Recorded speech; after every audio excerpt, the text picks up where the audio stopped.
അറിയിപ്പുകൾ. ഒന്നാമത്തെ അറിയിപ്പെന്ന് പറയുന്നത് കൃപാസനത്തിലെ ഏറ്റവും വലിയ നേർച്ച ഉടമ്പടിയാണ്. ആ ഉടമ്പടിയിലുള്ള തിരികൾ, പച്ചയും നീലയും തിരികൾ, അത് ദൈവികമായ കൽപ്പിതമായിട്ട് പ്രാർത്ഥിച്ച് ദൈവം നമുക്ക് നൽകിയിട്ടുള്ള, പ്രാർത്ഥിച്ച് അനുഗ്രഹം പ്രാപിക്കാൻ വേണ്ടി ദൈവം നൽകിയ ഉടമ്പടി വിധി പ്രകാരമുള്ള തിരികളാണ്. അത് അങ്ങനെ ഉടമ്പടി തിരിയാണെന്ന രീതിയിൽ ആൾക്കാരെ തെറ്റിദ്ധരിപ്പിച്ചുകൊണ്ട് പച്ച നീലൻ തിരികൾ ആൾക്കാർ ചന്തയിൽ പുറത്ത് കൊണ്ടുവന്ന് കൊടുക്കുന്നുണ്ട്. അതിന് അച്ഛൻ വെഞ്ചരിച്ചതാണെന്ന് പറയുന്നുണ്ട്. അതൊന്നും അച്ഛൻ വെഞ്ചരിച്ചതല്ല, അതവിടെ കള്ളത്തരമാണ്. അവരെ ഒരു വിശുദ്ധി ഇല്ലാതെ സംസാരിക്കുന്ന പോലെ ഞാൻ കേട്ടിട്ടുണ്ട്. ഇവിടെ ചില സമയത്തൊക്കെ അവർ തമ്മിൽ തന്നെ വഴക്കുകളൊക്കെ ഉണ്ടാക്കുമ്പോൾ നമ്മുടെ തീർത്ഥാടന കേന്ദ്രത്തിനും അമ്മ മാതാവ് പ്രത്യക്ഷപ്പെട്ട് ദൈവികമായ സന്നിധാനത്തിൻ്റെ ഒരു വിശുദ്ധി സൂക്ഷിക്കാതെയൊക്കെ സംസാരിക്കുന്നുണ്ട്. അപ്പോൾ അത് ഭയങ്കര ബുദ്ധിമുട്ടായിട്ടുള്ള കാര്യം, പ്രാർത്ഥിക്കേണ്ട ഒരു വിഷയമാണത്. അതേസമയം നമ്മൾ ശ്രദ്ധിക്കേണ്ട വേറൊരു കാര്യം വെച്ചാൽ, ഇപ്പോൾ പോലീസ് തന്നെ ഇതിനകത്ത് ഇടപെട്ടിട്ടുണ്ട്. പോലീസ് പറഞ്ഞിരിക്കുന്നത് ഇവിടെ ഇത്രയും തിരികളിങ്ങനെ ആളിക്കത്തിക്കുമ്പോൾ ഈ ചൂട് കാലത്ത് തീപിടുത്തം ഉണ്ടായാൽ അച്ഛൻ സമാധാനം പറയുമെന്നാണ് പറഞ്ഞിരിക്കുന്നത്. അപ്പോൾ അതുകൊണ്ട് പോലീസിൻ്റെ നിർദ്ദേശപ്രകാരം നമ്മൾ ഈ തിരികത്തിക്കാൻ അനുവാദമില്ലാർക്കും. 15 അതായത് 50 മീറ്റർ ചുറ്റളവിൽ, കൃപാസനത്തിൻ്റെ 50 മീറ്റർ ചുറ്റളവിൽ തിരികത്തിക്കാൻ അവകാശമില്ല. അതായത് തിരികത്തിക്കാൻ പാടില്ല. അത് ഈ ഫയറിൻ്റെ വിഷയമാണത്. കയറി പിടിച്ചു കഴിഞ്ഞാൽ പിന്നെ മൊത്തം കത്തും. ഈ സമയത്ത് പിന്നെ എന്തെങ്കിലുമൊക്കെ സംഭവിച്ചു കഴിഞ്ഞിട്ട് പിന്നെ നമ്മൾ അച്ഛനെ കുറ്റം പറഞ്ഞൊരു കാര്യമില്ല. അപ്പം അതുകൊണ്ട് പോലീസ് തന്നെ ഇപ്പം തിരികത്തിക്കൽ നിരോധിച്ചിരിക്കുകയാണ്. അതുകൊണ്ട് ആരും തിരികത്തിക്കാൻ നിൽക്കരുത്. തിരികത്തിക്കാൻ വേണ്ടി ആരും തിരി വാങ്ങിക്കുകയും ചെയ്യരുത്. കാര്യം കത്തിക്കാൻ പറ്റത്തില്ല ഇവിടെ. ചിലർ പറയും തിരി കൊണ്ടുവന്ന് വെച്ചാൽ മതി, അവിടെ അങ്ങ് വെക്കാൻ പാടില്ല. അങ്ങനെ അനുവദിച്ചിട്ടില്ല ഇവിടെ. തിരി വെക്കാൻ പോലും അനുവദിച്ചിട്ടില്ല. ഉടമ്പടിക്ക് മാത്രമേ തിരിയുള്ളൂ. അത് ഓഫീസിൽ നിന്ന് ലഭിക്കും. അത് പ്രാർത്ഥിച്ച് വീട്ടിൽ കൊണ്ടുപോയിട്ടാണ് അത് കത്തിക്കേണ്ടത്. ഈ പ്രദേശത്തൊന്നും ചെയ്യാൻ പാടില്ല. പ്രത്യേകം ശ്രദ്ധിക്കണമെന്ന് ഓർപ്പിക്കുന്നതാണ്. അതുപോലെ തന്നെ ഇവിടെ പ്രാർത്ഥനയ്ക്ക് വരുന്നവർ വഴി പിടിച്ചു നിർത്തുക, അവരെ തിരി വാങ്ങിക്കാത്തൊരു അസഭ്യം പറയുക, അങ്ങനെ കുറേ കംപ്ലൈൻറ്റുകൾ പോലീസിൽ പോയിട്ടുണ്ട്. അപ്പോൾ അത് നമ്മുടെ ധ്യാന കേന്ദ്രത്തിൻ്റെ ഒരു വിശുദ്ധി നഷ്ടപ്പെടുന്ന രീതിയിലാണ് ചില ആൾക്കാർ പെരുമാറുന്നത്. അത് എപ്പോഴും ശ്രദ്ധിക്കണം. ഇത് അച്ഛൻ വെഞ്ചരിച്ചാണെന്ന് പറഞ്ഞാണ് അവരെ അതൊക്കെ ചെയ്യണത്. അതൊക്കെ തെറ്റായ കാര്യങ്ങളാണ്. അങ്ങനെ ഒന്നും അച്ഛൻ പറഞ്ഞിട്ടില്ല. അതുപോലെ തന്നെ കൃപാസനത്തിൻ്റെ പേരിൽ സാമ്പത്തികമായ കാര്യങ്ങൾ ചോദിക്കുകയോ കൊടുക്കുകയോ ചെയ്യുന്നതൊന്നും അച്ഛൻ അറിയാത്ത വിഷയങ്ങളാണ്. അങ്ങനെ കൃപാസനത്തിൻ്റെ വിഷയങ്ങളല്ല. അതൊക്കെ അവർക്ക് പൈസ ഉണ്ടാക്കാൻ വേണ്ടി അവർ ചെയ്യുന്ന രീതിയിലുള്ള ഈ ഓൺലൈൻ തട്ടിപ്പുകളാണ്. അതിൽ വീഴരുതെന്ന് കൂടി പ്രത്യേകം ഓർപ്പിക്കുന്ന. മെയ് മാസം മാതാവിൻ്റെ മാസമാണ്. കൃപാസനത്തിൻ്റെ അനുഗ്രഹത്തിൻ്റെ 2 സീസണാണുള്ളത്. ഒന്ന് ഒക്ടോബർ മാസം ജോമാല റാലി, രണ്ടാമത്തെ മെയ് മാസം മാതാവിൻ്റെ വണക്കം ആൾക്കാർ ഏറ്റെടുത്ത് നടത്തുന്നതാണ്. വണക്കം ഏറ്റെടുത്ത് നടത്താൻ ആഗ്രഹിക്കുന്ന ഒരു കൗണ്ടറിൽ നിന്ന് വണക്കത്തിൻ്റെ ചീട്ടുകൾ ലഭിക്കുന്നതാണ്. നിങ്ങളുടെ നിയോഗം അവിടെ എഴുതി കൊടുത്താൽ മതിയാകും.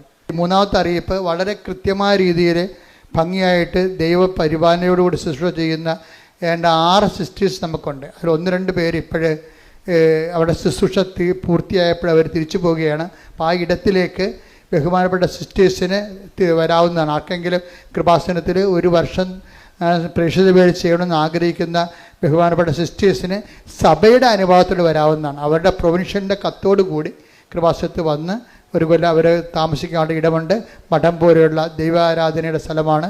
അവർക്കവിടെ പ്രാർത്ഥിക്കാൻ കഴിയും. അവരുടെ ഇവിടുത്തെ ശുശ്രൂഷ കഴിഞ്ഞിട്ട് അവർക്ക് മഠത്തിലൊക്കെ പിന്തിരിഞ്ഞ് അവിടെ പ്രാർത്ഥിക്കാനും അവരുടെ സമർപ്പണ ജീവിതം കേടില്ലാതെ കണ്ടിന്യൂ ചെയ്യാനും കഴിയും. അപ്പോൾ അതുകൊണ്ട് ബഹുമാന സിസ്റ്റേഴ്സിന് പ്രത്യേക സ്വാഗതം കൃപാസനത്തിൽ ശുശ്രൂഷ ചെയ്യുന്നതിന് വേണ്ടി. പിന്നെ കൃപാസനത്തിൽ ഫ്രീ ആയിട്ട് സേവനം ചെയ്യുന്ന ഒത്തിരി നേഴ്സുമാരും മറ്റവർക്കുണ്ട്. അതായത് അവർ പത്രം മടക്കുകയും തിരി പൊതുകയും ഇങ്ങനെ കുറേ കാര്യങ്ങൾ ചെയ്യും. അപ്പോൾ അവർ 2 മാസമൊക്കെ ചിലപ്പോൾ ചെയ്യും, ചിലപ്പോൾ 3 മാസം ചെയ്യും. അങ്ങനെ ചെയ്യുന്നവർക്കും അതുപോലെ തന്നെ കൃപാസനത്തിൽ വന്ന് ജോലി ചെയ്യുന്നതിനുള്ള അത് മാനേജറുമായിട്ട് കണ്ടാൽ മതി. അതിനവർക്ക് സൗകര്യപ്പെടുത്തി തരുന്നതായിരിക്കും. കുറേ ചെറുപ്പക്കാർ വരുന്നുണ്ട്. അപ്പോൾ അവർ ചിലപ്പോൾ യൂറോപ്പിലൊക്കെ പോകാൻ വേണ്ടി നിൽക്കുന്ന ഒരു സമയമാകും. അപ്പോൾ അവരുടെ പ്ലെയിൻ ടിക്കറ്റ് ആകുന്നവരെ ആ ടൈം വരെ അവർ കൃപാസനത്തിൽ മാതാവിന് ശുശ്രൂഷ ചെയ്യുന്ന ഒത്തിരി പേരുണ്ട്. അതിലേക്ക് ആ കൂട്ടായ്മയിലേക്ക് നിങ്ങൾക്ക് സ്വാഗതം. മാനേജറുമായിട്ട് കോൺടാക്റ്റ് ചെയ്യുക. പിന്നെ അതുപോലെ തന്നെ കൃപാസനത്തിൻ്റെ ശുശ്രൂഷ അമ്മയുടെ പ്രത്യക്ഷീകരണത്തിൻ്റെ സമർപ്പണ ജീവിതം നയിക്കാൻ വേണ്ടി ഇപ്പം ജോമോൾ സിസ്റ്ററിനെ പോലെ ഇവിടെ സ്ഥിരമായിട്ട് ഇപ്പോൾ 12 കൊല്ലം അവർ വന്നിട്ട് അവർ വന്ന ശേഷം ഒത്തിരിയേറെ മാറ്റങ്ങൾ ആ ശുശ്രൂഷ മേഖല ഉണ്ടായിട്ടുണ്ട്. അതുപോലെ കൃപാസനത്തിൻ്റെ മിഷൻ ഏറ്റെടുത്തിട്ട് ചെയ്യാൻ ആഗ്രഹിക്കുന്ന ആ പ്രായമുള്ളവരിൽ നിന്ന് അതുപോലെ അപേക്ഷകൾ ക്ഷണിക്കുന്നുണ്ട്. അവർ ഈ നമ്പറിൽ വിളിക്കേണ്ടതാണ് 828129 7511 ഈ നമ്പറിൽ വിളിച്ചിട്ട് നിങ്ങൾക്ക് ഏപ്രിൽ മാസം മുതൽ ജോയിൻ ചെയ്യാവുന്നതാണ്. അതാണ് ആദ്യം കമാൻസി പ്രോഗ്രാമാണ്. അതിനുശേഷമായിരിക്കും നിങ്ങളുടെ നിയോഗമനുസരിച്ചുള്ള ശുശ്രൂഷകൾ നിങ്ങളെ ഏൽപ്പിക്കുക. പരിശുദ്ധ പരമ ദിവ്യകാരുണ്യത്തിന് പരിശുദ്ധ പരമ ദിവ്യകാരുണ്യത്തിന് പരിശുദ്ധ പരമ ദിവ്യകാരുണ്യത്തിന് എല്ലാവരും ഭക്തിയോടെ പ്രാർത്ഥന. വെള്ളത്തിൻ്റെ ഒരു ഒഴുക്കാണ്. വെള്ളത്തിൻ്റെ ഒഴുക്കിനുള്ള പ്രകൃതി നിയമം ഒഴുക്കിനെ തടയാതിരിക്കുക എന്നുള്ളതാണ്.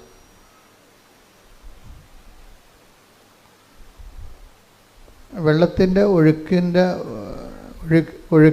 ഒരു പ്രകൃതി നിയമം എന്താ? അവിടെ മാനുഷികമായ ഇടപെടലിൽ ഒഴുക്കിനെ തടയാതിരിക്കുക. ഇപ്പം മദ്രാസിലൊക്കെ വെള്ളപ്പൊക്കം വന്നപ്പോൾ അതിൻ്റെ പഴയ മദ്രാസ് പട്ടണത്തിൻ്റെ പഴയ ബ്ലൂ പ്രിൻറ്റിൽ ഒത്തിരിയേറെ അരുവികളും പുഴകളും ഒഴുകിക്കൊണ്ടിരുന്ന സ്ഥലമാണ്. പിന്നീട് വേനൽക്കാലം വന്നപ്പോൾ ആൾക്കാർ വെള്ളമൊഴുക്കിനെക്കുറിച്ച് മറന്നു, അവിടെ എല്ലാം വീട് വെച്ചു. പിന്നീട് വർഷം വന്നപ്പോൾ, മഴ വന്നപ്പോൾ സ്വാഭാവികമായിട്ട് വെള്ളം ഒഴുകണ സ്ഥലത്ത് കൂടി വെള്ളം ഒഴുകിപ്പോയപ്പോൾ തടസ്സമുള്ളത് കൊണ്ട് വെള്ളപ്പൊക്കം ഉണ്ടായി. അതാണ്ട് ഇതുപോലെ തന്നെ ഉടമ്പടിക്കൊരു സ്വാഭാവികമായ ഒഴുക്കുണ്ട്. ആ സ്വാഭാവികമായ ഉടമ്പടി ഒഴുക്കിന് അങ്ങനെ വിട്ടുകൊടുത്താൽ മതി. അപ്പം എന്താ സംഭവിക്കുന്നത്? ബാക്കി ഇതിൻ്റെ അകത്തുള്ള നമുക്ക് കൃപാസനത്തിൽ മരിയൻ ഉടമ്പടിക്ക് റിസ്ക് ഇല്ലാത്തത് എന്താണെന്നറിയാവോ? റിസ്ക് ഇല്ലാത്തതിന് കാരണം ഇപ്പോഴ് പല വിഷയങ്ങൾ, ഇപ്പോൾ ഞാനൊരു സാക്ഷ്യം കേട്ടുകൊണ്ടിരിക്കുകയായിരുന്നു. അപ്പോൾ ആ സാക്ഷ്യത്തിൽ ഒരു പ്രൊഫസറാണ്, പ്രൊഫസർ ടോയ് തോമസ്. അപ്പം അദ്ദേഹത്തിൻ്റെ വൈഫിനാണ് അസുഖം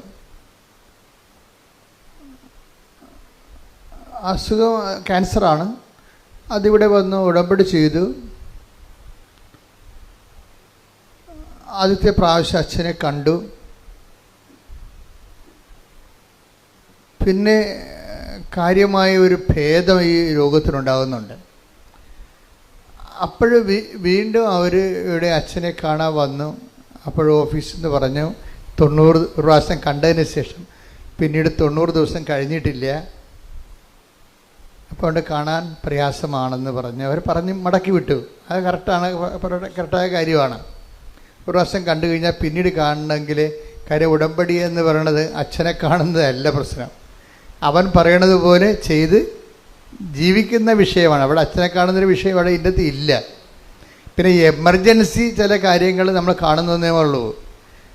ഉടമ്പടിയുടെ ഒഴുക്കെന്ന് പറയണത് അവൻ പറയണത് പോലെ ദൈവസ്നേഹത്തോടെ ചെയ്യുന്ന കാര്യങ്ങൾ ദൈവസ്നേഹത്തോടെ ചെയ്യണമെന്നേ ഉള്ളൂ, ചെയ്ത് ജീവിക്കുക, അത്രേ ഉള്ളൂ. അല്ലാതെ എൻ്റെ സ്വാഭാവികമായ ഒഴുക്ക് അതാണ്.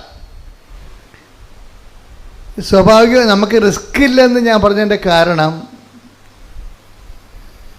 അപ്പോൾ എല്ലാ കാര്യത്തിനും ഒരു റിസ്ക് ഉണ്ടല്ലോ. ഇപ്പം നമ്മൾ ഒരു വ്യവസായം തുടങ്ങിയാൽ പോലും ഏറ്റവും കൂടുതൽ റിസ്ക് എന്താണ്? അതിൻ്റെ മാർക്കറ്റിംഗാണ് റിസ്ക്. ഏറ്റവും കൂടുതൽ പ്രയാസമുള്ളത് അതിൻ്റെ മാർക്കറ്റിംഗാണ്. മാർക്കറ്റിംഗ് നടന്നാൽ തന്നെ ബില്ല് പാസ്സായി നമ്മുടെ അക്കൗണ്ടിലേക്ക് വരുന്നവരെ റിസ്ക് ഇങ്ങനെ കണ്ടു. ഉടമ്പടിക്ക് റിസ്ക് ഇല്ലെന്ന് പറഞ്ഞതിൻ്റെ കാരണം ഇത് മാതാവിൻ്റെ പ്രത്യക്ഷീകരണമായിട്ട് ബന്ധപ്പെട്ട് വന്നിട്ടുള്ള ഒരു ദൈവ സംവിധാനമാണ്. അതാണ് ഇതിനെക്കുറിച്ച് കൃത്യമായിട്ട് ഉടമ്പടിയെക്കുറിച്ചുള്ള first hand knowledge, primary knowledge എന്താണ്. അതൊരു ബിബ്ലിക്കൽ കോൺസെപ്റ്റാണ് കവനൻ്റ്, ദാറ്റ്സ് ഓക്കെ, ക്ലിയർ. പക്ഷേ കൃപാസനത്തിൽ ഉടമ്പടി വന്നിരിക്കുന്നതിൻ്റെ കാരണം മാതാവിൻ്റെ സമയഘടികാരം നെഞ്ചിൽ ചാർത്തിക്കൊണ്ട് 2004 ഡിസംബർ 7 ദുരന്തമുണ്ടാകാൻ പോണ പ്രാർത്ഥിക്കണമെന്ന് പറഞ്ഞാൽ ദൈവത്തിൻ്റെ തിരുമനസ്സുണ്ട് പ്രാർത്ഥിക്കുക. അപ്പോൾ എന്ത് പ്രാർത്ഥിക്കണം, എങ്ങനെ പ്രാർത്ഥിക്കണം, അതിൻ്റെ ഉത്തരമാണ് ഉടമ്പടി എടുത്ത് പ്രാർത്ഥിക്കുക എന്നുള്ളത്. അതാണ് പ്രാർത്ഥന. ഉടമ്പടി എടുത്ത് പ്രാർത്ഥിക്കുക.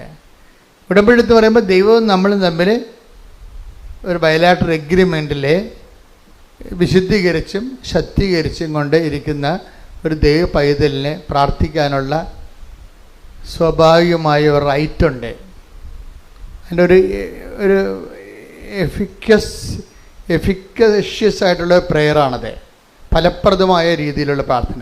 നമുക്ക് എന്ത് വേണമെങ്കിലും പ്രാർത്ഥിക്കാം, ആർക്ക് വേണമെങ്കിലും പ്രാർത്ഥിക്കാം. പക്ഷെ കേൾക്കണമെന്നൊരു നിർബന്ധമില്ല. പക്ഷെ ഉടമ്പടിയിൽ കേട്ടേ മതിയാകത്തുള്ളൂ. എന്താ കാര്യം? അത് ഉടമ്പടി പ്രകാരമാണ് നമ്മൾ അതിൻ്റെ അകത്ത് ദൈവമായിട്ട് ഇൻട്രാക്ട് ചെയ്യണത്.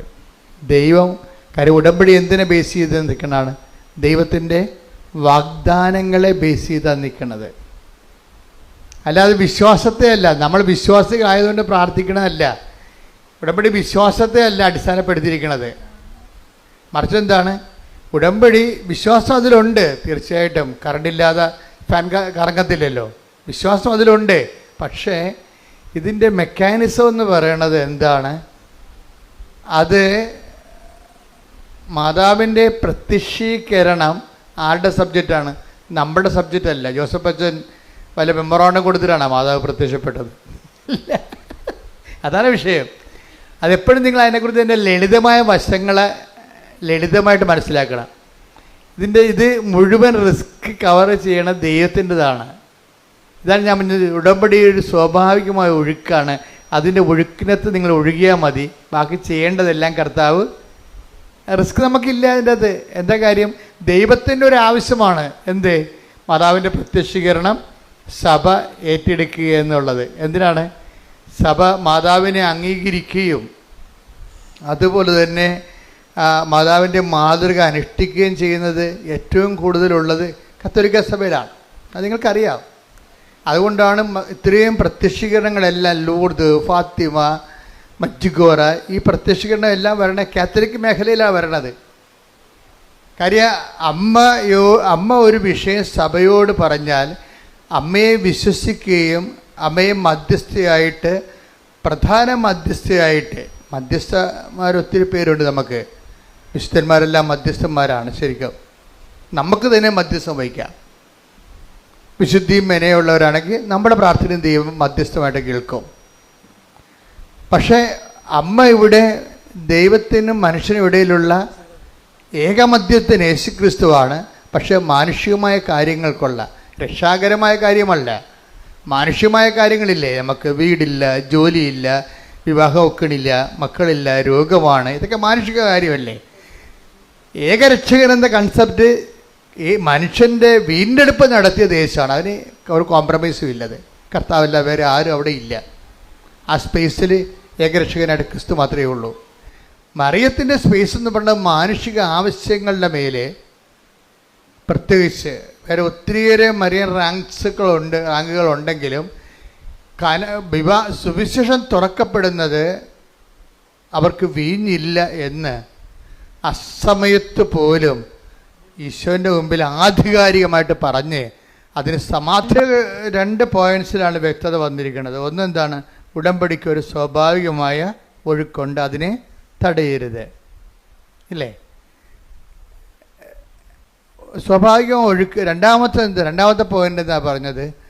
ഉടമ്പടി നമുക്ക് റിസ്ക് ഇല്ല, സീറോ റിസ്ക്കാണ്. എന്താ കാര്യം? അത് വൃത്തിയും മേനയുമായിട്ട് നമ്മൾ അവൻ പറയണ പോലെ ചെയ്ത് ജീവിച്ചാൽ അത് അത് അംഗീകരിക്കേണ്ടതും അതിന് ഉത്തരം നൽകേണ്ടതും ആരാണ്? ദൈവത്തിൻ്റെ ഒരു ആവശ്യമാണ് ഇവിടെ. കൃപാസനത്തിൽ ഉടമ്പടി എടുക്കുമ്പോൾ നമ്മുടെ ആവശ്യം മാത്രമല്ല, അമ്മയുടെ പ്രത്യക്ഷീകരണ സഭ ഏറ്റെടുക്കണമെങ്കിൽ എന്ത് ചെയ്യണം? അമ്മയുടെ പ്രത്യക്ഷീകരണം സ്ഥിരീകരിക്കുന്ന അടയാളങ്ങൾ ഉണ്ടാകണം. അടയാളങ്ങൾ ഉണ്ടാകണമെങ്കിൽ എന്ത് ചെയ്യണം? അടയാളം ഉണ്ടാക്കുന്ന വിധത്തിലുള്ള രീതിയിലുള്ള സത്യസന്ധമായ ആധ്യാത്മിക ജീവിതം ഉണ്ടാകണം. സത്യസന്ധമായ ആധ്യാത്മിക ജീവിതവും പ്രാർത്ഥനാ ജീവിതവും രണ്ടും രണ്ടാണ്. നമ്മൾ ആധ്യാത്മിക ജീവിതത്തിന് പറയണത്, പ്രാർത്ഥനാ ജീവിതത്തിനാണ് നമ്മൾ ആധ്യാത്മിക ജീവിതം എന്ന് പറയണത്. പറഞ്ഞ മനസ്സിലായില്ലേ? പ്രാർത്ഥനാ ജീവിതം ആധ്യാത്മിക ജീവിതം ആവണമെന്ന് ഒരു നിർബന്ധവുമില്ല.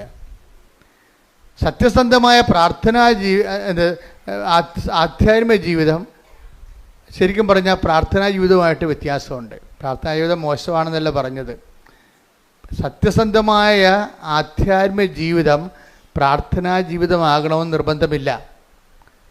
എല്ലാ പ്രാർത്ഥനാ ജീവിതവും ആധ്യാത്മ ജീവിതമല്ല. അതറിയണമെന്നുണ്ടെങ്കിലേ നിങ്ങൾ 1 തിമോത്തി 4:8 എടുത്തേ. ശാരീരികമായ പരിശീലനം കൊണ്ട് ശാരീരികമായ പരിശീലനം കൊണ്ട് കുറച്ച് പ്രയോജനമുണ്ട്. എന്നാൽ ആത്മീയത എല്ലാവിധത്തിലും വിലയുള്ളതാണ്. എന്തുകൊണ്ടെന്നാൽ അത് ഈ ജീവിതത്തെയും വരാനിരിക്കുന്ന ജീവിതത്തെയും സംബന്ധിക്കുന്ന വാഗ്ദാനങ്ങൾ ഉൾക്കൊള്ളുന്നു. അപ്പോൾ വാഗ്ദാനങ്ങളിലെ ഈ ജീവിത ആധ്യാത്മികതയിൽ 2 ഘടകങ്ങളുണ്ട്. ഒന്നെന്താണ്?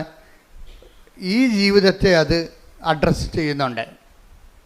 ഈ ജീവിതത്തെ മാറ്റി നിർത്തിക്കൊണ്ട് തൂണുമേ സൈബന്മാരുണ്ടാക്കുന്ന പരിപാടിയില്ല. ഇപ്പം ചില ആൾക്കാർ സമൂഹത്തിൽ നിന്ന് പൂർണ്ണമായിട്ട് വിട്ടുമാറിയിട്ട് ജീവിതത്തിൻ്റെ മുഴുവൻ ആഗ്രഹങ്ങൾ ബലി ചെയ്തുകൊണ്ട് സമൂഹത്തിൽ തന്നെ സ്വയം ഡിപ്രൈവ്ഡായിട്ട് വേറെ ഒരു ലോകത്ത് സ്വന്തം ഈശ്വരാനുഭവത്തിലേക്ക് പോകുന്ന അങ്ങനെ ഒരു സംഭവം ബൈബിളിലില്ല. ശാരീരികമായി ഇപ്പോൾ യോഗ പോലെയുള്ള ശാരീരികമായ അഭ്യാസങ്ങളും ആധ്യാത്മികമായിട്ട് ബൈബിൾ കാണുന്നില്ല. അതാണ് അങ്ങനെ എഴുതിയിരിക്കുന്നത്. ഒന്നിനു വായിച്ചേ. ശാരീരികമായ പരിശീലനം. ശാരീരികമായ പരിശീലനം അതൊക്കെ ഒരു ഫിസിക്കൽ എക്സർസൈസാണ്. It's okay. ഫിസിക്കൽ എക്സർസൈസും ആധ്യാത്മികതയും തമ്മിൽ യാതൊരു ബന്ധവുമില്ല. അതാ വിഷയം. ബൈബിൾ ആധ്യാത്മികതയാണ് ഞാൻ സംസാരിക്കുന്നത്. ഫിസിക്കൽ എക്സർസൈസ് അങ്ങനെ പലതരത്തിലുള്ള യോഗാസനങ്ങളുണ്ടാകും, അതുപോലെ. പക്ഷേ അതും ബൈബിളുമായിട്ട് ആധ്യാത്മികതയുമായിട്ട് ബന്ധമില്ല. ഒന്നിനു വായിച്ച ഭാഗം. ശാരീരികമായ പരിശീലനം കൊണ്ട് കുറച്ച് പ്രയോജനമുണ്ട്. അതെ. എന്നാൽ ആത്മീയത എല്ലാവിധത്തിലും വിലയുള്ളതാണ്. എന്തുകൊണ്ടെന്നാൽ അത് ഈ ജീവിതത്തെയും വരാനിരിക്കുന്ന ജീവിതത്തെയും സംബന്ധിക്കുന്ന വാഗ്ദാനങ്ങൾ ഉൾക്കൊള്ളുന്നു. ഇതിനാണ് ഉടമ്പടി എന്ന് പറയണത്. ഉടമ്പടിയുടെ ബേസ്മെന്റ് എന്താണ്? വാഗ്ദാനമല്ലേ. ഉടമ്പടിയുടെ ബേസ്മെന്റ് എന്താണ്? വാഗ്ദാനമാണ്. ഉടമ്പടി എന്തിനാണ് ആശ്രയിച്ചിരിക്കുന്നത്? ഉടമ്പടിയുടെ ഓരോ വിഷയങ്ങൾക്കും കറസ്പോണ്ടിങ് ആയിട്ടുള്ള 8840-50 വാഗ്ദാനങ്ങളുണ്ട് ബൈബിളിൽ. 8855 വാഗ്ദാനങ്ങൾ ബൈബിളുണ്ടെന്ന് പറയുന്ന ബൈബിൾ പണ്ഡിതന്മാരുണ്ട്. അപ്പോൾ ഈ ദൈവം ക്യാഷ് ആൻഡ് കൈൻഡായിട്ട് ഈ ജീവിതത്തെയും നിത്യജീവിതത്തെയും ബാധിക്കുന്ന നമുക്ക് കിട്ടുന്ന ആനുകൂല്യങ്ങളെ ദൈവം പ്രഖ്യാപിച്ചിരിക്കുന്ന വാഗ്ദാനത്തിൻ്റെ രീതിയിലാണ് വാഗ്ദാനം. അപ്പോൾ ഈ വാക്കിൻ്റെ ഉള്ളിലാണ് ദൈവം ദാനം വെച്ചിരിക്കുന്നത്. ഇപ്പം നമ്മൾ ഉടമ്പടിയിലൂടെ നമ്മൾ എന്താ ചെയ്യണത്? ഈ വാക്കിൻ്റെ ഉള്ളിലിരിക്കുന്ന ദാനത്തെ പുൾ ഔട്ട് ചെയ്യാൻ ടു പ്രോമിസ് തരേ, ഞാൻ പുസ്തകത്തിൽ എഴുതിയിട്ടുണ്ട്. എൻ്റെ പ്രൊമിത്തരെ, പ്രോമിസ് മീൻസ് അതിൻ്റെ മൂലം എന്താണ്? ലാറ്റിനാണ്. പ്രോമിസ് എന്നുള്ള ലത്തീൻ ഇംഗ്ലീഷ് വാക്കിൻ്റെ മൂലം, അതിൻ്റെ റൂട്ട് എന്ന് പറഞ്ഞാൽ ലത്തീൻ വാക്ക് പ്രൊമിത്തരെ. പ്രൊമിത്തരയുടെ റൂട്ട് മീനിങ് എന്താ? ടു പുൾ ഔട്ട്, വലിച്ചു പുറത്തെടുക്കണമെങ്കിൽ എന്ത് ചെയ്യണം? ബലം ഉണ്ടാകണം. എന്ത് ബലമാണ്? ജിംനാസ്റ്റിക് ബലമല്ല, ആത്മീയ ബലമുണ്ടാകണം. ദൈവത്തിൻ്റെ വാഗ്ദാനങ്ങൾ പ്രാപിക്കാൻ വേണ്ടി നമുക്ക് ശാസ്ത്രീയമായിട്ട് എന്താ ഉണ്ടാകേണ്ടത്? ആത്മീയ ബലമാണ് ഉണ്ടാകേണ്ടത്. ദൈവത്തിൻ്റെ വാഗ്ദാനം പ്രാപിക്കാൻ വേണ്ടി അതുകൊണ്ടാണ് പൗലോസ് പറയണത് ശാരീരിക കൊണ്ട് കുറച്ച് പ്രയോജനമൊക്കെ ഉണ്ടെന്ന്. ഒരു ഡിസിപ്ലിൻ കിട്ടുമായിരിക്കും, പക്ഷേ ലക്ഷ്യം സാധിക്കുക. അത് മാർഗമല്ലേ? അതൊക്കെ മാർഗമാണ്. ലക്ഷ്യം എന്താണ്? ലക്ഷ്യം സാധിക്കുന്നത് എന്ത് വേണം? ആധ്യാത്മികത എല്ലാത്തിലും പ്രധാനപ്പെട്ടതാണ്. അതെന്താണ്? അത് ഈ ജീവിതത്തിൻ്റെയും വരാൻ പോകുന്ന ജീവിതത്തിൻ്റെയും വാഗ്ദാനങ്ങളെയാണ് അടിസ്ഥാനപ്പെടുത്തുന്നത്. വാഗ്ദാനം എത്രയാണ്? 8850 വാഗ്ദാനങ്ങൾ, അല്ലെങ്കിൽ 55 വാഗ്ദാനങ്ങൾ. അതിലെന്തെല്ലാം ഉണ്ട്? ഈ ജീവിതമുണ്ട്, പിന്നെ വരാനിരിക്കുന്ന ജീവിതമുണ്ട്. ഇപ്പോൾ ഈ വരാനിരിക്കുന്ന ജീവിതത്തെയാണ് ഉടമ്പടി കാർക്കശ്യമായിട്ട്, ഇപ്പോൾ ചിലർ പണ്ട് ഞാൻ പറഞ്ഞിട്ടുണ്ടായി, അതായത് ഉടമ്പടി എന്ന് പറയുന്നത് നിത്യതയിലേക്കുള്ള എക്സ്പ്രസ് ഹൈവേ ആണെന്ന് പറഞ്ഞു. പ്രൊഫസർ ടോയ് തോമസ് ഇത് റീകോട്ട് ചെയ്യുന്നുണ്ട്. എന്താണ്? അച്ഛൻ പറഞ്ഞിട്ടുണ്ട് ഉടമ്പടി എന്ന് പറയുന്നത് നിത്യതയിലേക്കുള്ള എക്സ്പ്രസ് ഹൈവേ ആണെന്ന്. എന്താ കാര്യം? ഉടമ്പടിയിൽ അവൻ പറയണത് പോലെ ചൊല്ലുകയല്ല, പിന്നെ എന്താണ്, ചെയ്യുകയാണ്. ഇപ്പം നിത്യത എന്ന് പറയുന്ന വിഷയത്തിൽ ചെയ്യുക എന്നുള്ള കോൺസെപ്റ്റും ആയിട്ട് ലിങ്ക് ചെയ്തിരിക്കുകയാണ്. നിത്യത നമ്മൾ ചെല്ലുന്നതിലല്ല ഇരിക്കണത്, പിന്നെ എന്തിലാണ്, ചെയ്യുന്നതിലാണ് ഇരിക്കുന്നത്. മത്തായി ശ്രീകാട് സുവിശേഷം 25:34. അനന്തരം രാജാവ് തന്റെ വലതുഭാഗത്തുള്ളവരോട്, ഈശോ വീണ്ടും വിജയശ്രീ ലാളിതനായി യുഗാന്ത്യത്തിലെ യുഗങ്ങളുടെ രാജാവായി എഴുന്നള്ളുന്നതിനെ കുറിച്ച് പറയുന്നതാണ്. കർത്താവിന്റെ രണ്ടാം വരവിനെ കുറിച്ച് പറയുന്നതാണ്. എന്താണ്? അനന്തരം രാജാവ് തന്റെ വലതുഭാഗത്തുള്ളവരോട് അരുൾ ചെയ്തു, എന്റെ പിതാവിനാൽ അനുഗ്രഹിക്കപ്പെട്ടവരെ വരുവിൻ. ലോകസ്ഥാപനം മുതൽ നിങ്ങൾക്കായി സജ്ജമാക്കിയിരിക്കുന്ന രാജ്യം അവകാശപ്പെടുത്തുവിൻ. ഈ രാജ്യം അവകാശപ്പെടുമ്പോഴാണ് രക്ഷിക്കപ്പെടുന്നത്. അല്ലാതെ വെള്ളം കോരി ഏതെങ്കിലും തൊടി പോയി മുങ്ങിയാൽ പൊങ്ങി വരുമ്പോൾ രക്ഷിക്കപ്പെടത്തില്ല. അതെപ്പോഴും നമ്മൾ അറിയണം, വൃത്തിമേനയായിട്ട് ബൈബിൾ അറിയണം, അല്ലെങ്കിൽ അബദ്ധത്തിൽ പോയി ചാടും. ഏതെങ്കിലും വെള്ളത്തിൽ പോയി മുങ്ങിയാച്ചും പൊങ്ങി വരുമ്പോൾ രക്ഷിക്കപ്പെടത്തില്ല. രക്ഷിക്കപ്പെടണമെന്നുണ്ടെങ്കിൽ അവസാന നിമിഷങ്ങളിൽ ആ രാജ്യം കൈവശമാക്കണം. ഇതെല്ലാം ബാക്കിയുള്ള എല്ലാ സംരംഭങ്ങളും ഒരു മാർഗ്ഗങ്ങളാണ്. ലക്ഷ്യം സാധിക്കണമെങ്കിൽ തന്നെ ലക്ഷ്യം സാധിച്ചൊന്ന് നമ്മൾ പഠിക്കാൻ തുടങ്ങിയിട്ടില്ല, അതുകൊണ്ട് തന്നെ സർട്ടിഫിക്കറ്റ് കിട്ടിയുള്ള അവസ്ഥ അതെന്ത് കള്ള സർട്ടിഫിക്കറ്റ് ആയിരിക്കും. നമ്മൾ പഠിക്കാൻ തുടങ്ങിയിട്ടില്ല, നമ്മൾ 10ാം ക്ലാസ് ചേർന്നിട്ടേ ഉള്ളൂ. അപ്പം തന്നെ 10ാം ക്ലാസ്സിന് സർട്ടിഫിക്കറ്റ് കിട്ടിക്കണേ രക്ഷിക്കപ്പെട്ടെന്ന് പറയും. അത് കള്ള സർട്ടിഫിക്കറ്റ് അല്ലേ അത്? അപ്പോൾ അത് അനന്തരൻ രാജാവ്, ഇതിനെക്കുറിച്ചൊക്കെ ബുദ്ധി ഉണ്ടാകണം, ഇതൊക്കെ മനസ്സിലാക്കാനുള്ള കഴിവുണ്ടാകണം. എന്താ ഒന്നിനു വായിച്ചേ? അനന്തരൻ രാജാവ് തന്റെ വലതുഭാഗത്തുള്ളവരോട് അരുൾ ചെയ്യും, എന്റെ പിതാവിനാൽ അനുഗ്രഹിക്കപ്പെട്ടവരെ വരുവിൻ. ലോകസ്ഥാപനം മുതൽ നിങ്ങൾക്കായി സജ്ജമാക്കിയിരിക്കുന്ന രാജ്യം അവകാശപ്പെടുത്തുവിൻ. ഈ രാജ്യം അവകാശപ്പെടുത്തും. കർത്താവിന്റെ കൂടെ നിത്യതയോളം ജീവിക്കാനുള്ള വാഴുവിനുള്ള അവകാശം പ്രാപിച്ചു കഴിയുമ്പോഴാണ്, രാജ്യം അവകാശപ്പെടുമ്പോഴാണ് ഒരു ആത്മാവ് രക്ഷിക്കപ്പെടുന്നത്. ശരിക്കും പറഞ്ഞു അതാണ് സഭയുടെ നിലപാട്, സത്യസന്ധമായ നിലപാട്. അച്ഛൻ പറഞ്ഞു വരുന്നതിൻ്റെ കാരണം എന്താ? ഇവിടെ അവസാനം ചോദിക്കണത് നിങ്ങൾ ചെയ്ത കാര്യങ്ങളാണ്, ചൊല്ലിയ കാര്യങ്ങളല്ല. ഉടമ്പടി വിജയിക്കണത് അതാണ്. അവസാനം കർത്താവ് നമ്മളോട് ചോദിക്കണത് എന്താണ്? നമ്മൾ ചെയ്ത കാര്യങ്ങളാണ്. ഞാൻ രോഗിയായിരുന്നു, നിങ്ങൾ എന്നെ സന്ദർശിച്ചു. ഞാൻ നഗ്നനായിരുന്നു, നിങ്ങൾ എന്നെ ഉടുപ്പിച്ചു. എനിക്ക് വിശന്ന് നിങ്ങളെനിക്ക് ഭക്ഷണം തന്നു. ഇപ്പോൾ ആൾക്കാർ ഏറ്റവും വലിയ ഞങ്ങൾ കാരുണ്യപ്രവൃത്തി പറയുമ്പോൾ ഈ നഗ്നനെ ഉടുപ്പിക്കുന്ന പോലെ തന്നെയാണ് അറിവില്ലാത്തവർക്ക് അറിവ് പകർന്നു കൊടുക്കുന്നത്. ഇപ്പോൾ 2-3 സാക്ഷി ഞാൻ കേട്ടു.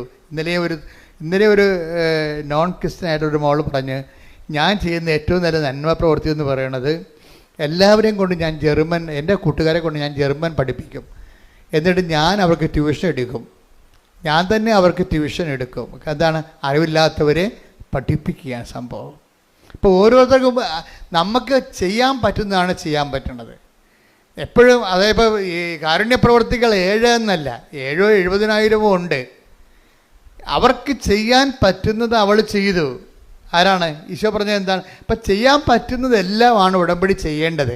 ഇപ്പം യൂദാസ് പറഞ്ഞില്ലേ, വൈ ദിസ് വേസ്റ്റ് എന്ന് ചോദിച്ചില്ലേ? കർത്താവിൻ്റെ പാദാന്തികത്തിൽ ബെഥനിയിലെ മറിയം സുഗന്ധം പൂശിയപ്പോൾ എന്താ പറഞ്ഞത്? Why this waste? എന്തിനാണ് ഈ ഇങ്ങനെ വേസ്റ്റ് ആക്കണ പണം? പാവത്തിന് കൊടുക്കാൻ പാടില്ല എന്ന് ചോദിക്കുമ്പോൾ കർത്താവിൻ്റെ ഉത്തരവ് എന്താണ്? അവൾക്ക് ചെയ്യാൻ, take the word of God, മർക്കോസ് 14:8, ഇവൾക്ക് സാധിക്കുന്നത് ഇവൾ ചെയ്തു. എന്റെ സംസ്കാരത്തിന് വേണ്ടി അവൾ എന്റെ ശരീരം മുൻകൂട്ടി തൈലം പൂശുകയാണ് ചെയ്തത്. അപ്പൊ ഈശോ അഡ്മിറ്റ് ചെയ്തിരിക്കുന്നത് 7 കാരുണ്യ പ്രവൃത്തികളല്ല. എന്താണ്? ഓരോരുത്തർക്കും ഇവിടെ 700 കോടി മനുഷ്യരുണ്ടെങ്കിൽ 700 കോടി മനുഷ്യർക്കുള്ള 700 കോടി സാധ്യതകളുണ്ട്. നിങ്ങൾക്ക് ചെയ്യാം. ഇപ്പോൾ ആ മാളെന്ത് ചെയ്യുന്നതിനെ പറഞ്ഞ അശ്വതി എന്താ പറഞ്ഞത്? എനിക്ക് ജർമ്മൻ പഠിപ്പിക്കുന്നതാണ് എൻ്റെ ഒരു സാധ്യത. അതുകൊണ്ട് ഞാൻ എൻ്റെ കൂട്ടുകാരെ വിളിച്ചിരുത്തിയിട്ട് അവർക്ക് ജർമ്മൻ B1 പഠിപ്പിച്ചു കൊടുക്കും. നമ്മൾ BT പാസ്സായതാണ്. അപ്പോൾ അതുകൊണ്ട് B1 പഠിപ്പിച്ചു കൊടുക്കും. ഉടമ്പടിയിൽ എന്തുമാത്രം നന്മ പ്രവർത്തികളാണ് നടക്കുന്നത്. കഴിഞ്ഞ ദിവസങ്ങളിലേ ജുബിൻ എന്നും പറഞ്ഞൊരു സാക്ഷിയുണ്ട്. എഞ്ചിനീയറിംഗ് സ്റ്റുഡൻ്റാണ്. 4 സപ്ലി ഉണ്ടായിരുന്നു കക്ഷിക്ക് ഉടമ്പടി എടുക്കുമ്പോൾ. അപ്പോൾ ഉടമ്പടി എടുത്തു കഴിഞ്ഞപ്പോൾ പുള്ളി അത് 7 സപ്ലി ആയിട്ട് കൂടി. അപ്പോൾ ജുബിൻ പറഞ്ഞേ അത് ഞാൻ മൈൻഡ് ചെയ്യില്ല. എന്താണ്, ഇപ്പം മാതാവിൻ്റെ കൂടെ ഉണ്ടല്ലോ. അപ്പോൾ ഉടമ്പടി എടുക്കുമ്പോൾ ഒരാളിനുണ്ടാണ് ചിലപ്പോൾ ഫസ്റ്റിൽ വണ്ടി ഒന്ന് അല്പം പുറകോട്ട് പോകും. മനസ്സിലായില്ലേ? എപ്പോഴും ശ്രദ്ധിച്ചേക്കണം. പക്ഷെ അത് നല്ല ജ്ഞാനമുള്ളത് കാരണം ഇവന് നല്ലൊരു ജ്ഞാനമുണ്ട്. അവൻ്റെ പഠിപ്പിനത്തെ ജ്ഞാനമുണ്ട്. അതുകൊണ്ട് എനിക്ക് കുഴപ്പമില്ല. അമ്മ ഉണ്ടല്ലോ കൂടെ. ഇപ്പം സപ്ലി കൂടിയേ, 3 സപ്ലി കൂടി. പരീക്ഷയുടെ അരിയർ വന്ന് കൊടിശിക വന്ന് തോറ്റു. 7 നേരത്തെ 4 തോറ്റുള്ളൂ, ഇപ്പോൾ 7 തോറ്റു. പക്ഷെ അതുകൊണ്ട് അവന് പ്രശ്നമില്ല. പല ആൾക്കാർക്കും പ്രശ്നം ഇതാണ്, അയ്യോ ഞാൻ ഉടമ്പടി എടുത്തല്ലോ എന്നിട്ടിപ്പോൾ മുമ്പത്തൊക്കെ കടമായല്ല, മുമ്പത്തൊക്കെ പ്രശ്നമായല്ല എന്നല്ല. അങ്ങനെയല്ല. ഉടമ്പടി എടുത്തപ്പോൾ എന്താ ഉള്ളത്, അവൻ പറഞ്ഞ കറക്റ്റാണ് കാര്യം. ഇപ്പോൾ അമ്മ എൻ്റെ കൂടെ ഉണ്ടല്ലോ ഒന്ന്. അപ്പം ദൈവം എപ്പോഴും ശ്രദ്ധിക്കേണ്ടത് ഉടമ്പടിയുടെ ബേസിക്കായിട്ടുള്ള സംഭവം എന്താണ്? പ്രസൻസ് തന്നെയാണ്, ഒരു സംശയമില്ല.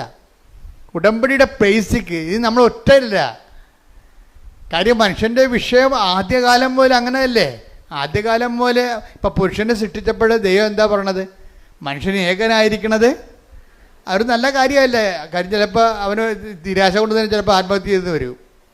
കാര്യം മനുഷ്യൻ്റെ ഒരു വിഷയം മനുഷ്യൻ്റെ ഒരു ക്രീച്ചർ ലെവലിൽ അങ്ങനെ ഏകസ്ഥമായിട്ട് അങ്ങനെ തുടരാൻ പാടാണ്.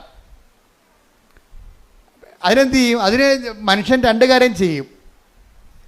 ചില ആൾക്കാർ ചേർന്ന ഇണയെ മനുഷ്യമായിട്ട് തന്നെ കണ്ടെത്തും. ഭൂരിപക്ഷം പേര് അങ്ങനെ ചെയ്യും. ഞങ്ങളെപ്പോഴുള്ളവർ ദൈവസേവ ശുശ്രൂഷയായിട്ട് ദൈവസാന്നിധ്യം കണ്ടെത്തും.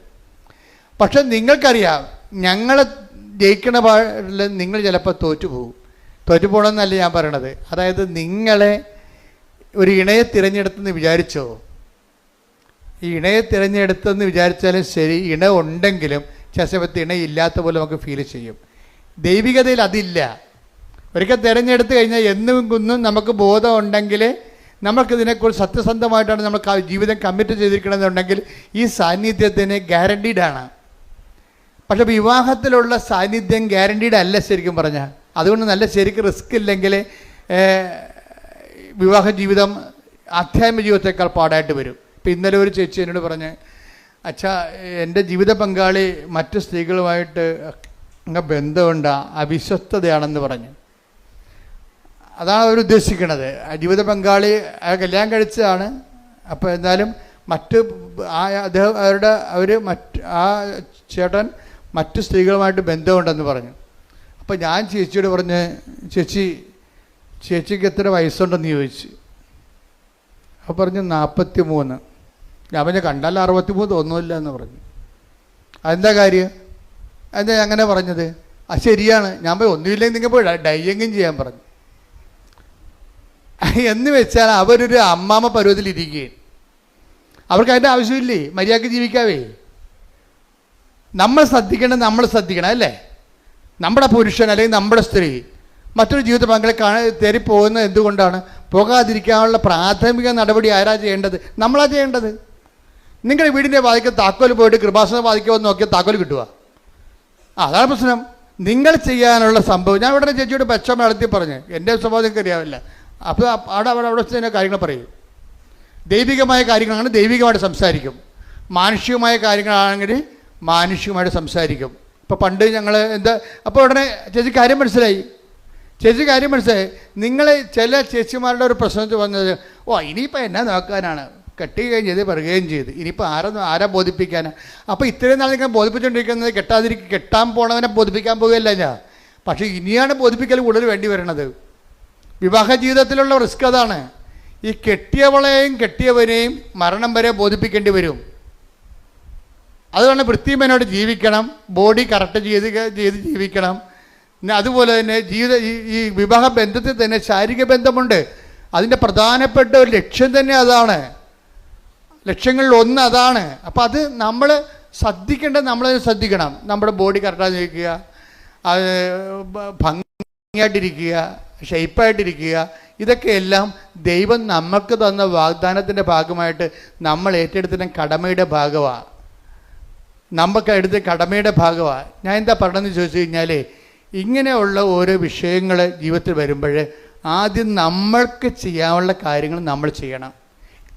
എന്നിട്ടാണ് ദൈവദരിസനത്തിനെതിരെ വിഷയം അവലാദ്യമായിട്ട് വെക്കേണ്ടത്. നമ്മൾ ചെയ്യേണ്ടതിനെ കൊന്ന നമ്മുടെ ജീവിതത്തിൽ നമ്മൾ ഇനിയിപ്പോൾ 2 പിള്ളേരായിപ്പോയി, ഇപ്പം എന്നാ നോക്കാനാ, ആരെ ബോധിപ്പിക്കാനാണെന്ന്.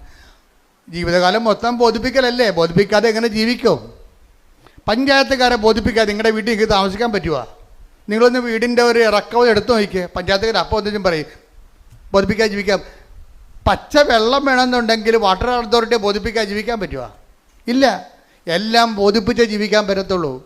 അപ്പോൾ നമ്മുടെ ജീവിതകാലം മുഴുവൻ മനുഷ്യനെയും ദൈവത്തെയും ബോധിപ്പിച്ച് മാത്രമേ ഈ പച്ചയായിട്ടുള്ള ജീവിത യാഥാർത്ഥ്യങ്ങളെ ഓവർടേക്ക് ചെയ്തിട്ട് കാര്യമില്ല. അതിനെ ഫേസ് ചെയ്യാണ് വേണ്ടത് ബുദ്ധിപൂർവമായിട്ട്. ശ്രുതിക്കട്ടെ ഹല്ലേലൂയ. പരമദിവ്യകാരുണ്യത്തിന് നേരവും ആരാധനയും സ്തുതിയും പുകഴ്ചയും ഉണ്ടായിരിക്കട്ടെ. അപ്പോൾ എന്താ പ്രശ്നം വെച്ച് കഴിഞ്ഞാൽ, ഈ ആധ്യാത്മികത നേരത്തെ പറഞ്ഞ പോലെ തന്നെ ഈ ചില മനുഷ്യർ ആധ്യാത്മികത സ്വീകരിക്കാൻ ഇത്തിരി താമസിക്കും. അപ്പോൾ അവരോട് നിങ്ങൾ ഓർക്കും, ജോസഫ് എന്താ ഇങ്ങനെ ജഡികമായിട്ട് സംസാരിക്കണം എന്ന് ചോദിക്കും. ചിലങ്ങനെ മനസ്സിൽ വിചാരിക്കുമെന്നുണ്ടാകും, ഇങ്ങനെയാണോ ഇതിൻ്റെ ഉത്തരം? ഇതിങ്ങനെ തന്നെയാണ് ഇതിൻ്റെ ഉത്തരം. എന്താ പ്രശ്നം വെച്ച് കഴിഞ്ഞാൽ, മനുഷ്യന്മാർ പലരും ഈ ക്രിസ്തുവിനെ സ്വീകരിക്കുന്നതിൻ്റെ കാര്യത്തിൽ ഡിഗ്രീസ് ഓഫ് വേരിയേഷൻസ് ഒത്തിരി ഉണ്ട്. എല്ലാവരും ഒരേ രീതിയിലല്ല. ഇപ്പം നല്ലവണ്ണം ക്രിസ്തുവിനെ സ്വീകരിച്ചവരാണെങ്കിൽ അവർക്ക് പിന്നെ ഈ പ്രശ്നമില്ലല്ലോ, അവർ വേറെ ജീവിത പങ്കാളിത്തേക്ക് പോകത്തില്ലല്ലോ, ഇല്ലേ? നല്ലവണ്ണം ക്രിസ്തുവിനെ സ്വീകരിച്ചവരാണെങ്കിൽ പോകത്തില്ല. ക്രിസ്തുവിനെ സ്വീകരിക്കാത്ത ഭർത്താക്കന്മാരില്ലേ, ഭാര്യമാരില്ലേ? ഉണ്ടല്ലോ. അതായത് ഇപ്പം വചനെടുത്ത് 1 കൊറിന്ത്യൻസ് 2:14 എടുത്ത് ശ്രുതിക്കട്ടെ ഹല്ലേലൂയ. ഹല്ലേലൂയ ഹല്ലേലൂയ ഹല്ലേലൂയ. യേശുവേ നന്ദി, യേശുവേ സ്തുതി. ഹല്ലേലൂയ. യേശുവേ ആരാധന ആരാധന ആരാധന. 1 കൊരിന്തോസ് 2:14. ലൗകിക മനുഷ്യന് അതേ കിടക്കണം. എന്താണ് സംഭവം? ലൗകിക ഒന്ന് പറഞ്ഞേ. ലൗകിക മനുഷ്യന് ദൈവാത്മാവിന്റെ ദാനങ്ങൾ ഭോഷത്വമാകയാൽ വേറെ ചെടിമാരെ തിരക്കി പോണ ആ മനുഷ്യനോട് ഉടമ്പടിയെ കുറിച്ച് പറഞ്ഞ ഏക്കുക. എന്താ? അയാൾ ലൗകിക മനുഷ്യനാണ്. അയാൾ ചിലപ്പോൾ കത്തോലിക്കനാകാം, പക്ഷേ അയാൾ ലൗകിക മനുഷ്യനാണ്. കാര്യം എന്താണ്? യഥാർത്ഥ ക്രിസ്ത്യാനി ജീവിത പങ്കാളിയെ വഞ്ചിക്കത്തില്ല. ഉറപ്പല്ലേ? പിന്നെ അവൻ ക്രിസ്തുവിനെ സ്വീകരിക്കാൻ ആകണം. ക്രിസ്തുവിനെ സ്വീകരിച്ച ആളാണ്. അതുകൊണ്ടാണ് പറയുന്നത്. എന്ത് വായിച്ച് ലൗകിക മനുഷ്യന് ദൈവാത്മാവിന്റെ 1 കൊരിന്ത്യൻസ് 2:14 ഏറ്റു പറഞ്ഞ ലൗകിക മനുഷ്യന് ദൈവാത്മാവിന്റെ ദാനങ്ങൾ ഭോഷത്വമാകയാൽ അവനത് സ്വീകരിക്കുന്നില്ല. ഈ ദാനങ്ങൾ ആത്മീയമായി വിവേചിക്കപ്പെടേണ്ടവയാകയാൽ അവ ഗ്രഹിക്കാനും അവന് സാധിക്കുന്നില്ല. അപ്പൊ ഈ സീറോ ആയിട്ടുള്ള വിശ്വാസത്തെ ഉള്ള ആൾക്കാരെ ഉടമ്പടിയിലൂടെ പതുക്കെ, കാര്യം ഇന്ന് സീറോ ഫെയ്ത്തിലിരിക്കുന്ന ആൾക്കാരെ പെട്ടെന്ന് ഉടമ്പടിയിൽ, ഇപ്പം നമുക്കറിയാമല്ലോ, ഇപ്പം 8ാം ക്ലാസ് വെച്ച് 6ാം ക്ലാസ് വെച്ച് പഠനം നിർത്തിയെന്ന് വിചാരിച്ചോ ഇല്ലേ? അവർക്ക് 10ാം ക്ലാസ് അവരുടെ വയസ്സ് കഴിഞ്ഞിട്ടുണ്ടെങ്കിൽ 10-32 വയസ്സായിട്ടുണ്ടെങ്കിൽ ഗവൺമെൻറ് അവർക്കൊരു പ്രൊവിഷൻ കൊടുക്കും. എന്താണ്? 10ാം ക്ലാസ് നിങ്ങൾക്ക് എഴുതാവുന്ന. ഇപ്പോൾ ഉണ്ടായിരുന്നല്ലേ? അങ്ങനെ ഉണ്ട് നിയമം അല്ലേ? ഇതുപോലെ തന്നെയാണ് BAയും MAയും ഒക്കെ. അവർ +2 പണ്ട് പാസ്സായതാണ്. പിന്നെ കുറേ കാലത്ത് ഗ്യാപ്പ് വന്നുപോയി. ഇപ്പോൾ വയസ്സ് കയറുകയാണെങ്കിൽ ഗവൺമെൻറ് അവർക്ക് MA എഴുതാനുള്ള അനുവാദം കൊടുക്കും. ഉടമ്പടി ഇതാണ് സംഭവം. ഉടമ്പടി ചെയ്യണത് ഇതാണ്. എന്താ കാര്യം? നിങ്ങൾക്ക് ഫെയ്ത്തിനൊപ്പം ക്രൊണോളജിക്കൽ ഇയർ, നിങ്ങളുടെ വയസ്സിനൊപ്പം നിങ്ങളുടെ ഫെയ്ത്ത് ഇയർ വളരുന്നില്ലെന്ന് വിചാരിച്ചോ. നിങ്ങളുടെ വയസ്സിനൊപ്പം ഇപ്പം നിങ്ങൾക്ക് 40 വയസ്സുണ്ട്. പക്ഷെ 40 വയസ്സുണ്ടെങ്കിലും പണ്ടത്തെ കർത്താവിൻ്റെ മാലാഖയും കലാപരിപാടിയൊക്കെ കയ്യിലുള്ളു. മനസ്സിലായില്ലേ? എന്ന് വെച്ചാൽ 8 വയസ്സിൻ്റെ ആധ്യാത്മിക വളർച്ചയേ ഉള്ളൂ. വയസ്സ് 40-40 നിങ്ങളുടെ ക്രൊണോളജിക്കൽ ഇയർ എന്ന് വെച്ച് കഴിഞ്ഞാൽ ജഡിക വളർച്ച, ജഡിക വയസ്സ് ആധ്യാത്മിക വയസ്സിൻ്റെ ചിലപ്പോൾ 5 ഇരട്ടിയാകാം. 8 40. 8 വയസ്സിൽ നിങ്ങൾക്ക് ഉണ്ടായിരുന്ന 8 വയസ്സെന്ന് പറയുമ്പോൾ 3ാം ക്ലാസ്സിൽ പഠിക്കുന്നു. ആ 3ാം ക്ലാസ്സിൽ പഠിക്കുമ്പോഴാണ് നമ്മൾ കർത്താവിൻ്റെ മാലാഖി കാര്യങ്ങളൊക്കെ പഠിക്കണം, വേദപുസ്തകം പഠിക്കണത്. പിന്നെ ആ മേഖലയിൽ പഠനങ്ങളൊന്നുമില്ല. വയസ്സിപ്പോൾ 40 ആയി. ഇപ്പം എന്താ പറ്റിയിരിക്കണത്? ജഡിക വയസ്സ് വളർന്ന് വിശ്വാസ വളർച്ച 8ാം ക്ലാസ് വരെയേ ഉള്ളൂ. മനസ്സിലായ? ഇനി നമ്മൾ 40 വയസ്സിൻ്റെ പരീക്ഷ ഒപ്പം എഴുതണ ഒറ്റ ഉടമ്പടിയിലാണ് നമ്മൾ സംഭവിക്കണത്. ഇത് ഒറ്റ ഉടമ്പടിയിൽ അവൻ പറയണ പോലെ വചനം ജീവിച്ച് കഴിയുമ്പോൾ എന്നാ പറ്റും? 2 ദിവസത്തിനുള്ളിൽ തന്നെ ഇവന് വിശ്വാസ വളർച്ച 40 വയസ്സ് വരെ എത്തും. ശ്രുതികട ഹല്ലേലൂയ. ഹല്ലേലൂയ ഹല്ലേലൂയ ഹല്ലേലൂയ ഹല്ലേലൂയ. യേശുവേ ആരാധന. ഹല്ലേലൂയ ഹല്ലേലൂയ ഹല്ലേലൂയ. യേശുവേ ഞങ്ങളുടെ ക്രോണോളജിയോടൊപ്പം തന്നെ വളരുവാൻ, കൂടുതൽ വളരുവാൻ ആരാധനകളോട് ഞങ്ങൾ അഭിഷേകിക്കുന്നു. അതായത് ഈ ഉടമ്പടിയുടെ ഏറ്റവും വലിയ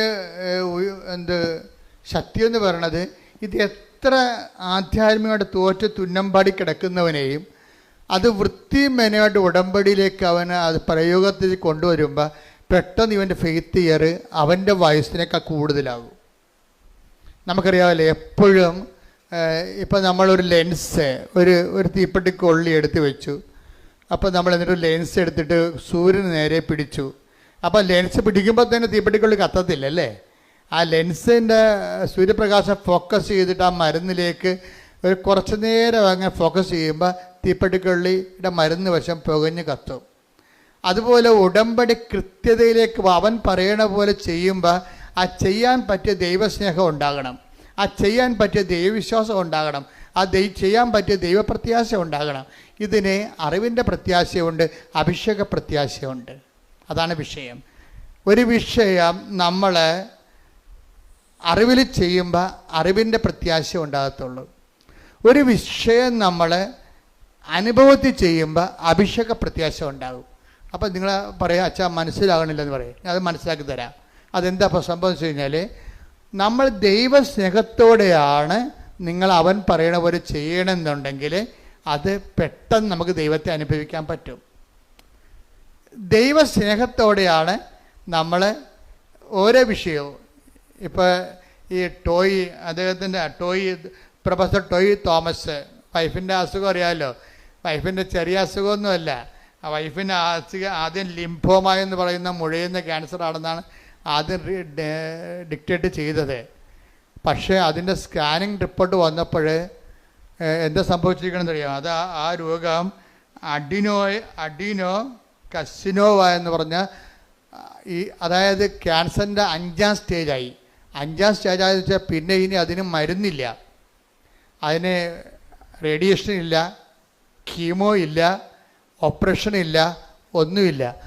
ആകപ്പാടെ ഉള്ളതെന്ന് വെച്ച് കഴിഞ്ഞാൽ മരണം വരെയുള്ള പാലിയേറ്റീവ് കെയർ മാത്രമേ ഉള്ളൂ. ഈ പ്രൊഫസറിൻ്റെ വൈഫിൻ്റെ അവസ്ഥയാണ് പെട്ടെന്ന് പാലിയേറ്റീവ് കെയറിൽ മാത്രമായിപ്പോയി. കാര്യം ആ രോഗത്തിന് മരുന്നില്ല, കീമോ ഇല്ല, റേഡിയേഷൻ നടക്കത്തില്ല, ഓപ്പറേഷൻ ഇല്ല. അപ്പോൾ ഇതെല്ലാം ഈ ഒരു സിറ്റുവേഷനിലാണ് വൈഫും പ്രൊഫസർ ടോയ് തോമസും കൂടി ഉടമ്പടി എടുക്കുന്നത്. അതായത് ഒരു ക്യാൻസറിന് അതിന് ആ 5th സ്റ്റേജിലാണ് വന്നിരിക്കുന്നത്. അതിന് ഓപ്പറേഷൻ ഇല്ല, കീമോ നടക്കാൻ പറ്റത്തില്ല, പിന്നെ ഓപ്പറേഷനും ഇല്ല, റേഡിയേഷനും ഇല്ല. അപ്പം പിന്നെ എന്താ ഉള്ളത്? മരണത്തിനായി കാത്തിരിക്കുക, ഒരുങ്ങുക മാത്രമേ ഉള്ളൂ ആ വിഷയം. അപ്പം ആ ഒരു സിറ്റുവേഷനിൽ ഈ പ്രൊഫസർ എന്താ ചെയ്യണത്? പ്രൊഫസർ പറയണത്, ഞാൻ ഈ പത്രം ഓരോ വീട്ടിലും കൊണ്ടുപോയിട്ട് കർത്താവിനെക്കുറിച്ചും ഞങ്ങളുടെ അനുഭവത്തെക്കുറിച്ചും അവരോട് സംസാരിക്കുമെന്നാണ്. ഇത് ആദ്യം തുടങ്ങിയ പരിപാടിയാണ്, വെറുതെ കൊണ്ടേ കൊടുക്കുകയല്ല.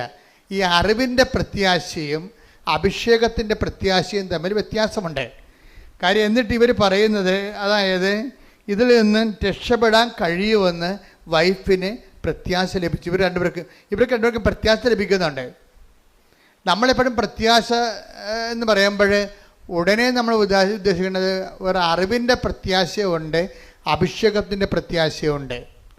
അറിവിൻ്റെ പ്രത്യാശ ഉണ്ടെങ്കിലും നമ്മുടെ ഉള്ളിൽ ഒരു നിരാശ ഉണ്ടാകും. മനസ്സിലായില്ലേ? അറിവ് മൂലം ഉണ്ടാകുന്ന പ്രത്യാശയും ഒരാത്മീയ പ്രത്യാശ അല്ലത്. അതൊരു സെക്യുലറായിട്ടുള്ള ഹോപ്പാണ്, അറിവിൽ നിന്ന് നമുക്കുണ്ടാകുന്ന ഹോപ്പാണ്. പക്ഷേ യഥാർത്ഥ ഹോപ്പ് അനോയിൻറ്റഡ് ഹോപ്പ് എന്ന് പറയും. എന്താണ്? റോമ 5:5 എടുത്തേ. പ്രത്യാശ നമ്മെ നിരാശരാക്കുന്നില്ല, കാരണം നമുക്ക് നൽകപ്പെട്ടിരിക്കുന്ന പരിശുദ്ധാത്മാവിലൂടെ ദൈവത്തിന്റെ സ്നേഹം നമ്മുടെ ഹൃദയങ്ങളിലേക്ക് ചൊരിയപ്പെട്ടിരിക്കുന്നു. Praise the Lord. അതാണ് പ്രശ്നം. ഇത് അറിവിൻ്റെ പ്രത്യാശ അല്ല. ഇത് വെച്ചുകൊണ്ട് പ്രത്യാശ എന്ന് പറഞ്ഞുകൊണ്ട് വാപിളിച്ചിട്ട് കാര്യമില്ല. ഇതെന്ന് പറയണത് പരിശുദ്ധാത്മാവിനാൽ നിറയുമ്പോൾ നമ്മൾ പ്രവർത്തിക്കുന്ന പരിശുദ്ധാത്മാവിനാൽ പറഞ്ഞേ നമ്മിൽ പ്രവർത്തിക്കുന്ന പരിശുദ്ധാത്മാവിനാൽ ദൈവത്തിന്റെ സ്നേഹമെന്തെന്ന് നമ്മൾ അറിയുന്നു. ഇതാണ് ഞാൻ നിങ്ങളോട് പറഞ്ഞത്. അതായത് സാധാരണ കേവലമായ അറിവിലൂടെ ഒരു പ്രത്യാശ ഉണ്ടാകും, അത് ബുദ്ധിപരമായ ഒരു പ്രത്യാശയാണ്.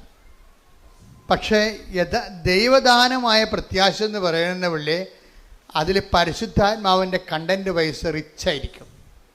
അതുകൊണ്ടാണ് നമുക്ക് നിരാശ തോന്നാത്തത്. പല പ്രത്യാശ, ഇപ്പോൾ ഒരു കല്യാണം വിട്ടുപോകുമ്പോൾ അമ്മ പറയും സാരമില്ല, അവൻ പോയാൽ വേറെ തന്നെ അതിനേക്കാളും നല്ല ദൈവം തരും. ആ ശരിയാണ് മമ്മി എന്ന് പറയും. അതെന്താണ്? എന്നാലും നല്ലതായിരുന്നു, അവന് PR ഉണ്ടായിരുന്നു. മനസ്സിലായില്ലേ? ഇതാണ് അലങ്കോല പ്രത്യാശ എന്ന് പറയുന്നത്. ഇപ്പോൾ ഒരു കല്യാണം സെറ്റായി, പക്ഷെ അത് വിട്ടുപോയപ്പോൾ ഇവക്ക് ഇത്രയും നാൾ അവർ ബോണൊക്കെ വിളിച്ചായിരുന്നു, ഭയങ്കര വർത്തമാനമൊക്കെ ആയിരുന്നു, ഇപ്പം കെട്ടിയതുപോലെയാണ് അവർ പോയത്. പക്ഷെ സംഗതി പൊളിഞ്ഞു പോയപ്പോൾ പിന്നെ ഇവക്ക് ഭക്ഷണവും വേണ്ട, ഉറക്കവും ഇല്ല, അവൾക്ക് പ്രാന്തിയെപ്പോലെ അവിടെ ഇരിക്കുകയാണ്. അപ്പം മമ്മി വന്ന് അവളോട് പറയണേ, എടി ഇതിപ്പോൾ അവൻ പോട്ടെ, അവന് വേറെ വല്ല കേസൊക്കെ ഉണ്ടാകും, ദൈവം അത് നമ്മുടെ കണ്ണിൽ കൊള്ളാനുള്ള പുരുകത്തിലാക്കി തന്നതാണെന്നൊക്കെ പറഞ്ഞ് മമ്മിയുടെ കാറ്റഗറിസ് അടിച്ച് അവളെ ഏൽപ്പിച്ച് ഇതിനേക്കാൾ നല്ലത് നമുക്ക് വരും, അതല്ലേ ദൈവം ഇത് മാറ്റിയതെന്നൊക്കെ. ഇതൊക്കെ മാനുഷികമായിട്ട് പറഞ്ഞ് പറ്റിക്കാവുന്നല്ല, വലിയ കഥയൊന്നുമില്ല. അത് തൽക്കാലത്തേക്കുള്ള സുഖം കൊടുക്കുന്നേ ഉള്ളൂ. ഇതിന് അറിവിൻ്റെ പ്രത്യാശ എന്ന് പറയും. അപ്പോൾ ഇവൾ പറയും, ആ ശരി മമ്മി, ഇനി ഞാൻ വിഷമിക്കത്തില്ല, ഞാൻ ഭക്ഷണം കഴിച്ചോളാം എന്ന് പറഞ്ഞാലും അവൾ ഭക്ഷണം കഴിക്കും. പക്ഷേ എന്ത് പറ്റും? പക്ഷേ എന്ത് പറ്റും?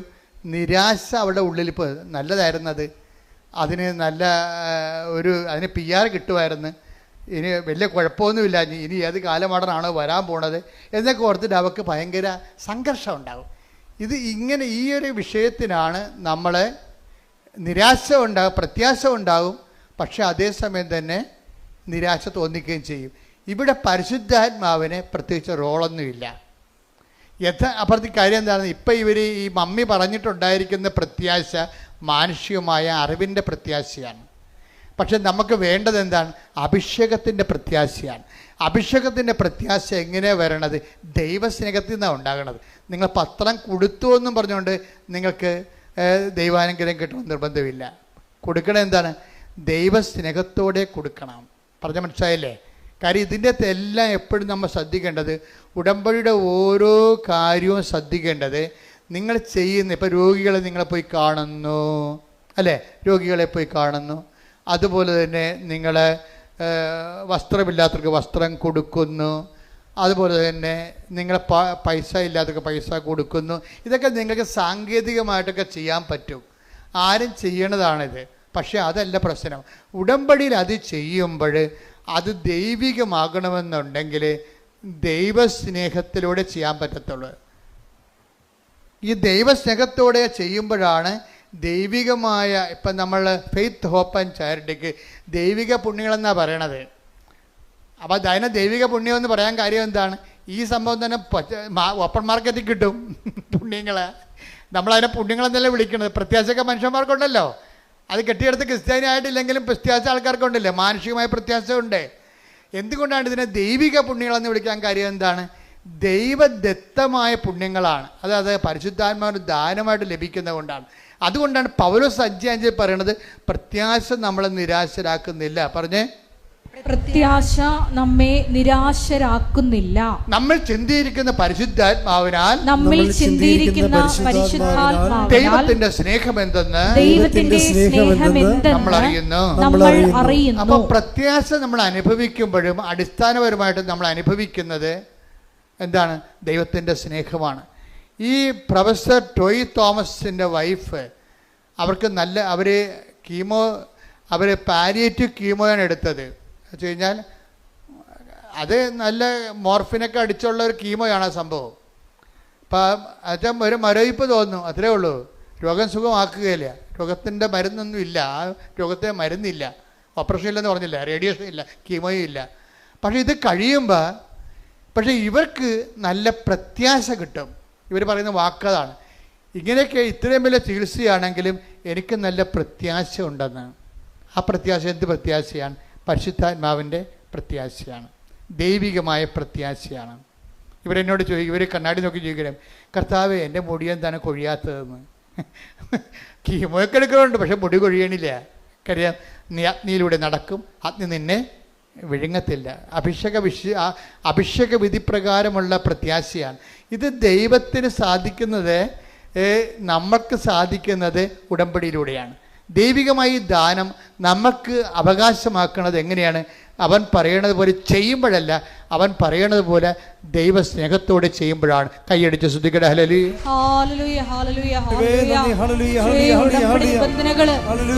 പ്രത്യാശയോടെ ദൈവസ്നേഹത്തോടെ ചെയ്യുവാൻ നെഞ്ചത്ത് വെച്ചൊന്ന് ആത്മാർത്ഥത്തോട് പ്രാർത്ഥിച്ചേ. കർത്താവേ, ഞങ്ങൾക്കെല്ലാവർക്കും അഭിഷേക വിധി പ്രകാരമുള്ള പ്രത്യാശയുടെ അഭിഷേകം ലഭിക്കാൻ ഞങ്ങളെ അനുഗ്രഹിക്കണമേ.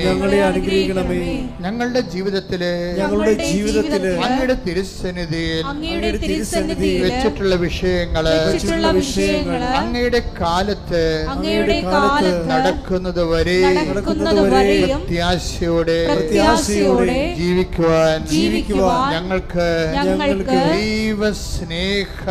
ദൈവസ്നേഹം സ്നിഗ്ധമായ പ്രത്യാശയാൽ അഭിഷേകം ചെയ്യണമേ.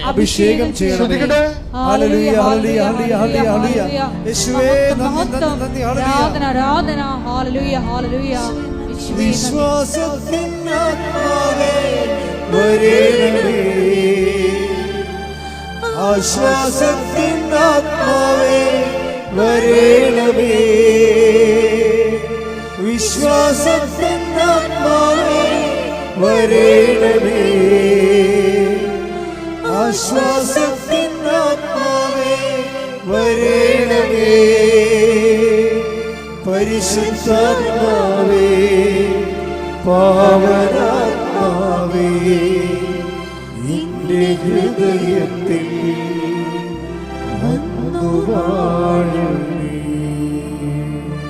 എപ്പോഴും നമ്മൾ ശ്രദ്ധിക്കേണ്ട കാര്യം, ഉടമ്പടിയെ ഇങ്ങനെ ഒക്കുമെങ്കിലും ഒക്കട്ടെ, നമുക്ക് ചെയ്ത് നോക്കാം. നിങ്ങൾ അങ്ങനെ ഒരു അംബിഗസ് ഹൈപ്പോത്തറ്റിക്കലായിട്ട് ഒരു സാങ്കല്പികമായിട്ട് ചെയ്യുമ്പോഴാണ് നിങ്ങൾ ശരിക്കും ഉടമ്പടി എടുത്ത് പണി മേടിക്കുന്നത്. കാര്യം എന്താണ്? നിങ്ങൾ ദൈവത്തെ പരീക്ഷിക്കുകയാണ്. ചില ആൾക്കാരെന്ത് ചെയ്യും? അവർ ഉടമ്പടിയെക്കുറിച്ച് നല്ലവണ്ണം പഠിക്കും. ആദ്യം സാക്ഷ്യങ്ങളെല്ലാം കേട്ട് മനസ്സിൽ ഉറപ്പാക്കും. എന്നിട്ടെന്താ? ഒറ്റ ചെയ്താണ്. അവർ ഒറ്റ ചെയ്താണ്. ഉടമ്പടിക്ക് മുമ്പ് തന്നെ അവരിവിടെ വരുന്ന മുമ്പ് തന്നെ അവർ പോയി കുമ്പസാരിക്കും.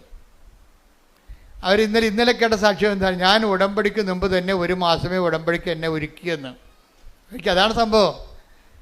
ഞാൻ ഉടമ്പടി ചെയ്യുന്നതിന് 1 മാസം മുമ്പ് തന്നെ ഞാൻ ഉടമ്പടിയിലാണെന്ന രീതിയിൽ ജീവിക്കാൻ തുടങ്ങിയെന്ന് പറഞ്ഞിരിക്കുക. എന്താണ്? സത്യസന്ധമായിട്ട് ഇൻവെസ്റ്റ് ചെയ്തിരിക്കുകയാണ്. അപ്പം അങ്ങനെ വരണ കാരണം എന്ന് വെച്ച് കഴിഞ്ഞാൽ അവർക്ക് ലാഗിങ് വരത്തില്ല. പക്ഷേ ലാഗിങ് വന്നില്ലേലും ഇങ്ങനെയുള്ള ആൾക്കാരെ സംബന്ധിച്ചിടത്തോളം ആന്തരിക അഭിഷേകമുള്ള കാരണം അവർക്ക് ടൈം പ്രശ്നമല്ലാതെ വരും. ഒരു കംപ്ലൈൻറ്റും ചെയ്യത്തില്ല. എന്താ കാര്യം? അതിന് ടൈം ആകുമ്പോൾ കർത്താവ് കൃത്യമായിട്ടത് ചെയ്യും. ഇപ്പം എന്താ വിഷയം എന്ന് പറയണത്? ഇപ്പോൾ നിങ്ങൾക്കറിയാമല്ലോ, ഈ പറഞ്ഞ പ്രൊഫസർ ടോയ് തോമസിൻ്റെ വിഷയം തന്നെ എടുക്കുക. അവർ ആ ചേട്ടായി എന്താ ചെയ്യണത്? അവർ കോളേജ് പ്രൊഫസറാണ്, പക്ഷേ ഇവരും അതുപോലെ തന്നെ ടീച്ചറാണ്. പക്ഷെ അവരെന്ത് ചെയ്യും? അവർ ഈ സിറ്റുവേഷനിലും മറ്റുള്ളവർക്ക് ഈ പത്രങ്ങൾ കൊണ്ടുപോയി എല്ലായിടത്തും പറഞ്ഞിട്ട് അവരുടെ അനുഭവങ്ങളും, അവരുടെ അനുഭവം എന്ന് പറഞ്ഞാൽ എന്താണെന്നറിയാവോ? അവിടെ അനുഭവം എന്ന് പറഞ്ഞാൽ അവരുടെ രോഗത്തിന് എന്താ സംഭവിച്ചിരിക്കുന്നത്? റേഡിയേഷൻ പറ്റത്തില്ല, ഓപ്പറേഷൻ പറ്റത്തില്ല, കീമോ പറ്റത്തില്ല. പക്ഷേ എന്ത്? പാലിയേറ്റീവ് കീമോ, മരിക്കാനുള്ള കീമോ കൊടുത്തിരിക്കുക. ആ സംഭവം പക്ഷേ ഒരു കീമോ കഴിഞ്ഞ് 2 കീമോ 3ാമത്തെ കീമോ ടെസ്റ്റ് ചെയ്ത് നോക്കിയപ്പോൾ ഉണ്ട് 99% ഇവർ സുഖപ്പെട്ടിരിക്കണം. അപ്പം ഇവരുടെ അനുഭവങ്ങൾ പറഞ്ഞാണ് ഇവർ ആൾക്കാർക്ക് പത്രങ്ങൾ കൊടുക്കുന്നത്. എന്നുവെച്ചാൽ അത് കൊടുത്ത് ഒപ്പിച്ച് തീർക്കുന്ന ഒരു കാര്യമല്ല, മറിച്ച് എന്താണ്? അത് തന്നെ ഒരു ജോലിയാണ്, പ്രേക്ഷിത പ്രവർത്തനമാണ്. ഉടമ്പടി. കാര്യം കാര്യം ഇത് ആദ്യമേ തന്നെ ഞാൻ തുടങ്ങിയപ്പോൾ തന്നെ പിശാശ് പല്ലും നഖവും കൊണ്ട് പത്രത്തെ എതിർത്തായിരുന്നു. ഇപ്പം ഞാൻ 3-4 പേര് ഇതിൻ്റെ ഒരു കീബോർഡിൽ നിൽക്കുന്ന ആൾക്കാരുണ്ട്. ഞങ്ങൾക്ക് ഇതിനെക്കുറിച്ച് ഐഡിയ ഉണ്ട്, വ്യക്തമായ ഐഡിയ ഉണ്ട്. അപ്പോൾ എന്തെല്ലാം ലോകം മുഴുവനും തലകുത്തും പറഞ്ഞാലും ഞങ്ങളുടെ തലകുത്തും അറിയത്തില്ല. എന്താ കാര്യം? ഇപ്പം ഞാൻ തന്നെ നിങ്ങളുടെ വിഷയത്തിൽ ഞാൻ എപ്പോഴും സംസാരിക്കണം. എന്താ കാര്യം ഈ വിഷയത്തിൻ്റെ ഇപ്പം ഞാൻ ജീവിച്ചിരിക്കുന്നിടത്തോളം കാലം ഫസ്റ്റ് ഹാൻഡ് പ്രൈമറി വിറ്റ്നസ് ഞാനാണ്.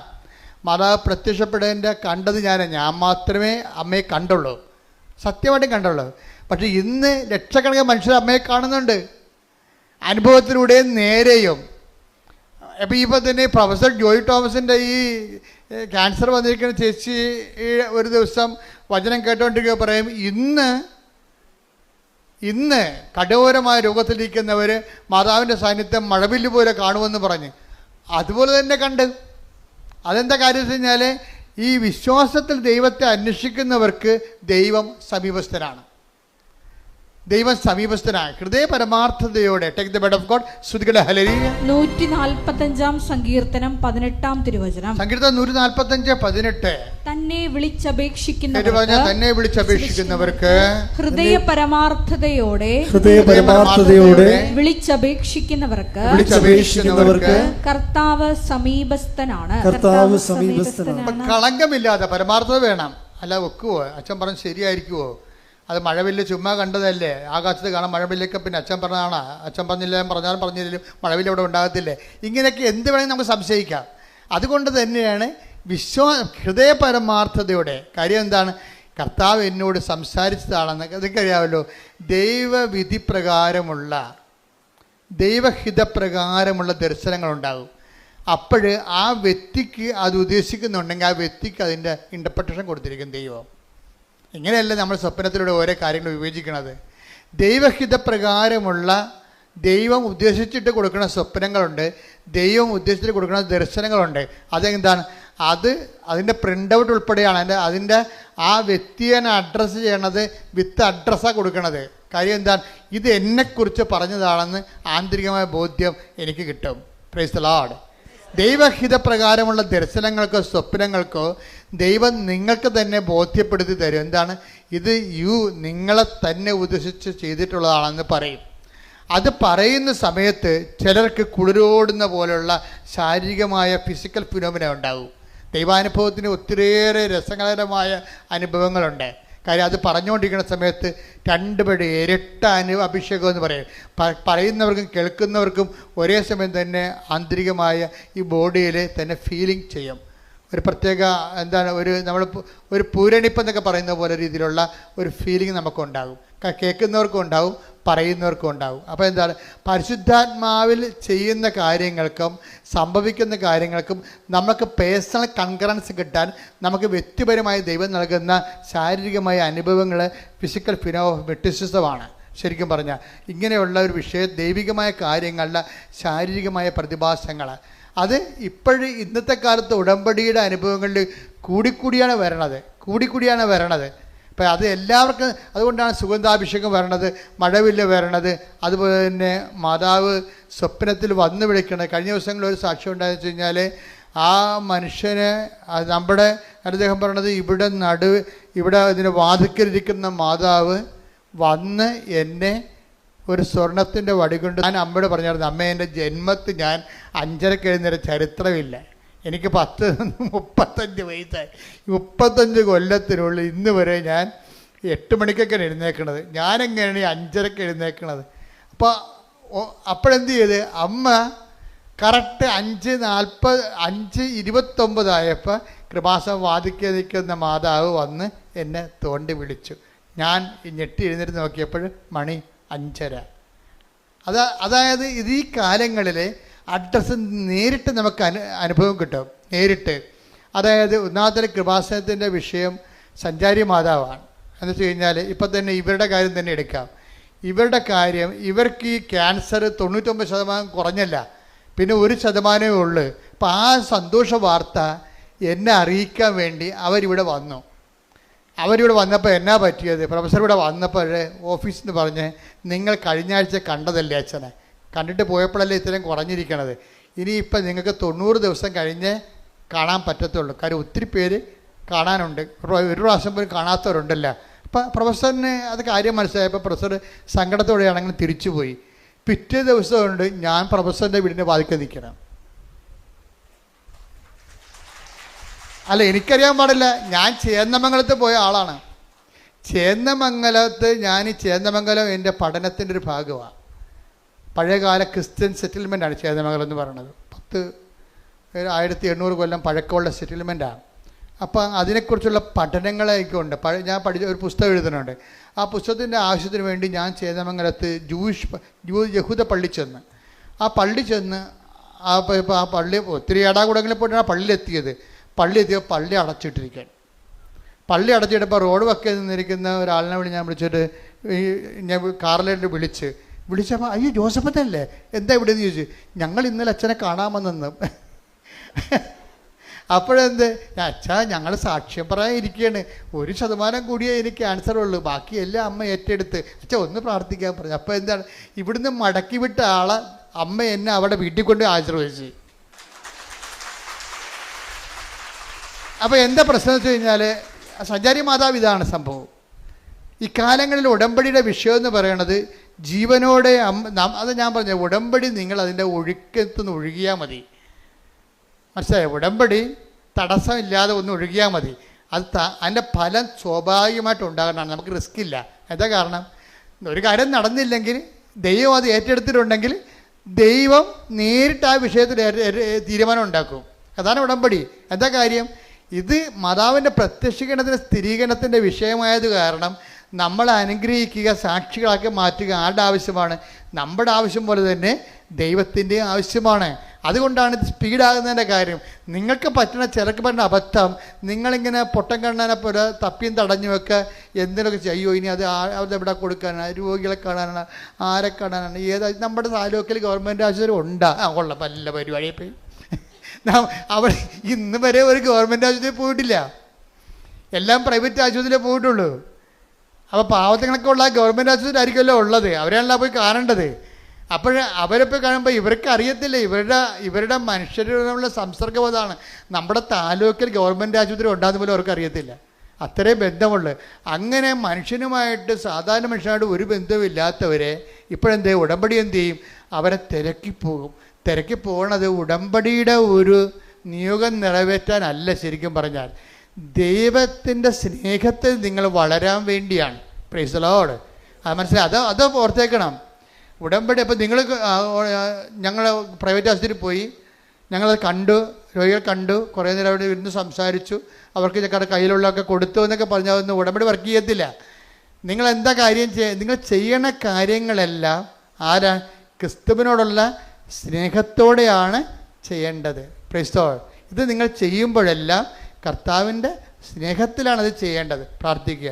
കർത്താവായ ദൈവമേ, ഞങ്ങൾ ചെയ്യുന്ന ഓരോ പ്രേക്ഷിത പ്രവൃത്തികളും അങ്ങയുള്ള സ്നേഹത്താൽ സുവിശേഷത്തിന്റെ സാക്ഷിയായി ചെയ്യുവാൻ ഇടയാക്കണമേ. അപ്പോഴേ ഇതിൻ്റെ വിഷയത്തിൽ നമ്മൾ ചെയ്യും തോറും നമ്മൾക്ക് പരിശുദ്ധാത്മാവിനെ കിട്ടും. നമുക്കിത് ചെയ്യുമ്പോൾ ഈ പരിശുദ്ധാത്മാവിലാണ് നിങ്ങൾ ചെയ്തത്, അത് ഉടമ്പടിയുടെ കാര്യങ്ങൾ നിറവേറ്റാൻ വേണ്ടി, നമ്മുടെ കാര്യം നേടാൻ വേണ്ടി ഉള്ള ഉദ്ദേശത്തിലാണ് ചെയ്തതെന്ന് അറിയാൻ പറ്റും നമുക്ക്.